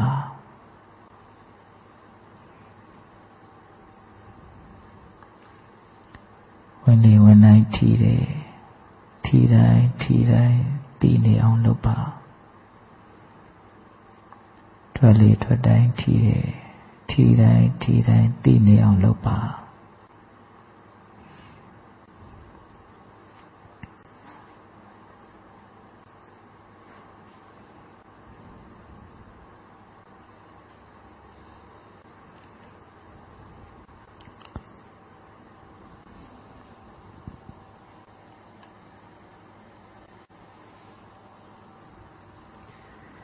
ဒီကသုံးပုံကိုအနှစ်ချုပ်ရင်ဘောဓိပက္ခိယတရား39ပါးရတယ်လို့ဆိုပါတယ်ဘောဓိပက္ခိယတရား39ပါးကိုအနှစ်ချုပ်ရင်မဂ်ခင်10ပါးရတယ်လို့ဆိုပါတယ်မဂ်ခင်10ပါးကိုအနှစ်ချုပ်ရင်သီလသမာဓိပညာသိက္ခာ3ပါးရတယ်လို့ဆိုပါတယ်သိက္ခာ3ပါးကိုအနှစ်ချုပ်ရင်တော့အပမာဒဆိုတဲ့တတိတရားတစ်ခုရတယ်ဒါကြောင့်ထိတာကိုတည်တိုင်းတတိတွေဖြစ်နေတာ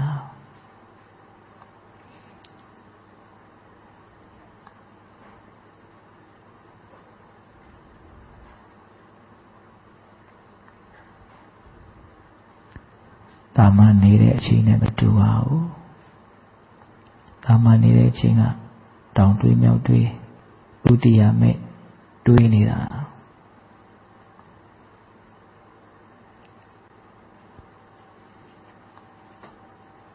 ခန္ဓာရဲ့အကြောင်းကိုသိအောင်မြင်အောင်ကြိုးစားနေတာ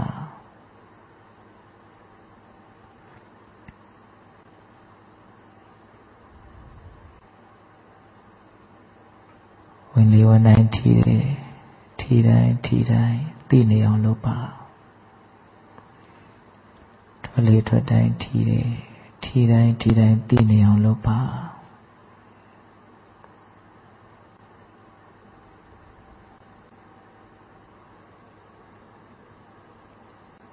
ဝင်လေထွက်လေကြောင့်ဖြစ်ပေါ်တဲ့ထိမှုမထင်ရှားရင်မိမိခန္ဓာမှာတခြားဖြစ်ပေါ်နေတဲ့ထင်ရှားတဲ့ထိမှုသဘာဝတွေကိုသိပြီးတော့လည်းနေနိုင်နေတယ်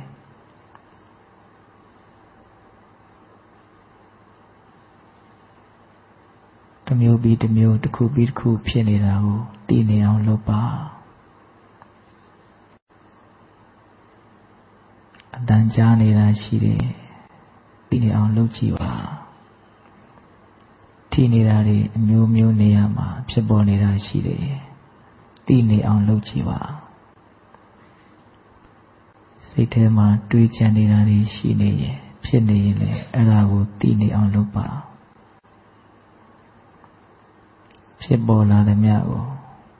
တလဇက်သိနေအောင်ကြိုးစားမယ်ဆိုရင်လည်းရပါတယ်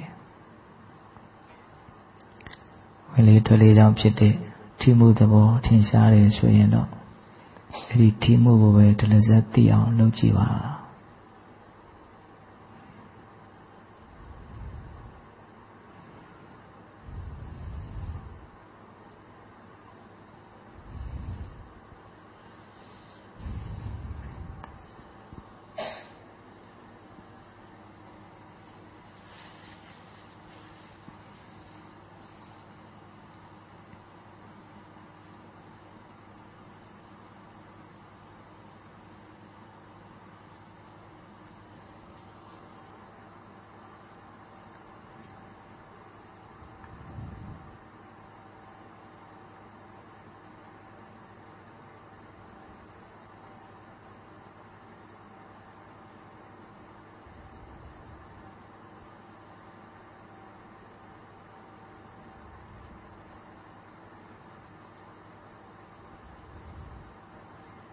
ကုသိုလ်ကောင်းမှုဆိုတာ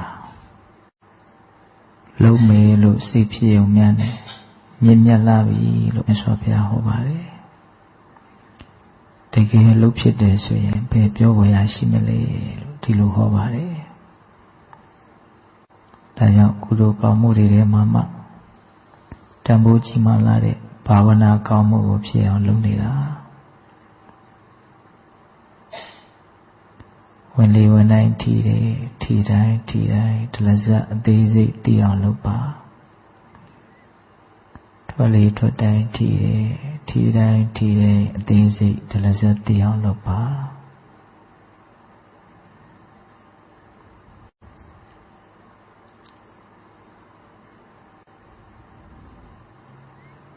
ဒီကြိုးစားအထောက်မှုက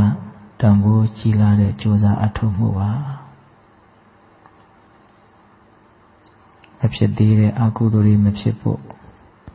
ဖြစ်ပြီးသားအကုသိုလ်တွေကိုပယ်ရှားဖို့မဖြစ်သေးတဲ့ကုသိုလ်တွေဖြစ်ဖို့ဖြစ်ပြီးသားကုသိုလ်တွေတိုးတက်ခိုင်မြဲဖို့ဒီလိုရည်ရွယ်ချက်နဲ့အထုတ်နေတဲ့ဒီဝိရိယဟာတမ္မာဝါယမမှန်ကန်တဲ့မြင့်မြတ်တဲ့ကြိုးစားအထုတ်မှုပါဒါကြောင့်ထိမှုသဘောကိုတလဇက်သိနေအောင်အားစိုက်ပါ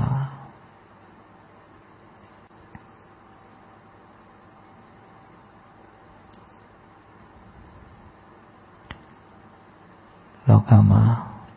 ဘာဘူးမှမကြိုးစားဘဲနဲ့မရပါဘူးကြိုးစားရတယ်အားထုတ်ရတယ်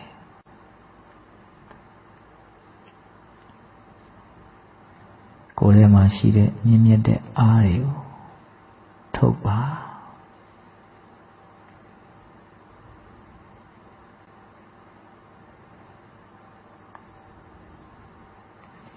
တတိအားဝိရိယအား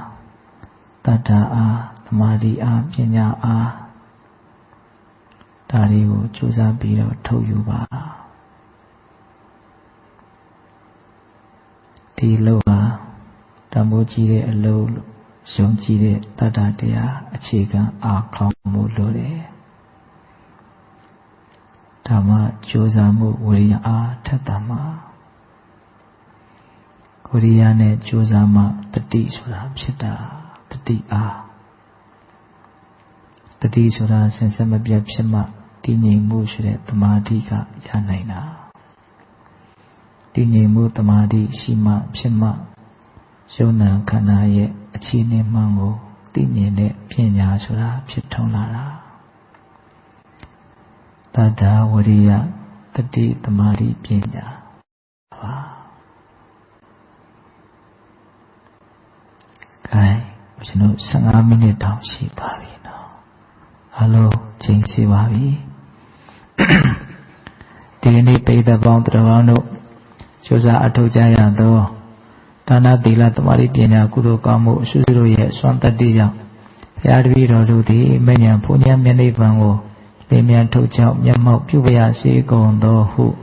ပတ္တနာအောင်စုပြုကြကုန်ရာတည်း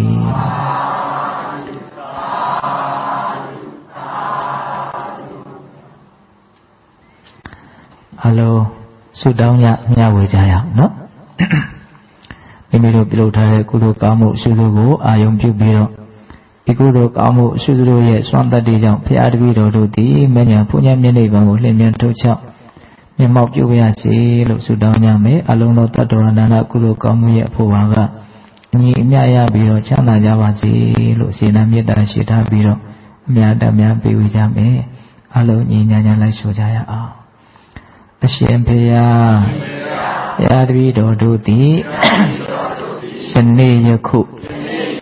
ပြုလုပ်အပ်သောဒါနသီလသမာဓိပညာကုသိုလ်ကောင်းမှုအဆုစုတို့ကြောင့်ဉာဏ်ဖို့ဉာဏ်ဉာဏ်နိဗ္ဗာန်ကိုလင်းမြန်ထုတ်ချမျက်မှောက်ပြုအပ်ပါလို့ဤအရှင်ဘုရားဤကောင်းမှုဤကုသိုလ်တို့ဤဖို့ဝါကကိုအသက်ထင်ရှားရှိမရှိဖြစ်ကုန်သောဘိုးဘွားမိဘဆွေမျိုးသားချင်းတို့အားအစာထား၍30ဘုံရှင်လီကုန်သောအတ္တဝအနန္တတို့အားထတ်တူထတ်မြတ်ဧဝေငှပါ၏အမြတ်ရကြ၍ကိုယ်စိတ်နှဖျားကျမ်းမာချမ်းသာကြသည်ဖြစ်ကြပါစေသောအာလုံးကြာသမျှအမြတ်ယူတော်မူကြပါကုန်သောသာဓုသာဓုသာဓုအာလုံးကြာသမျှအမြတ်ယူတော်မူကြပါကုန်သောသာဓုသာဓုသာဓုအာလုံးကြာသမျှအမြတ်ယူတော်မူကြပါကုန်သောသာဓုသာဓုသာဓုအလုံးကိုယ်စိတ်နှဖျား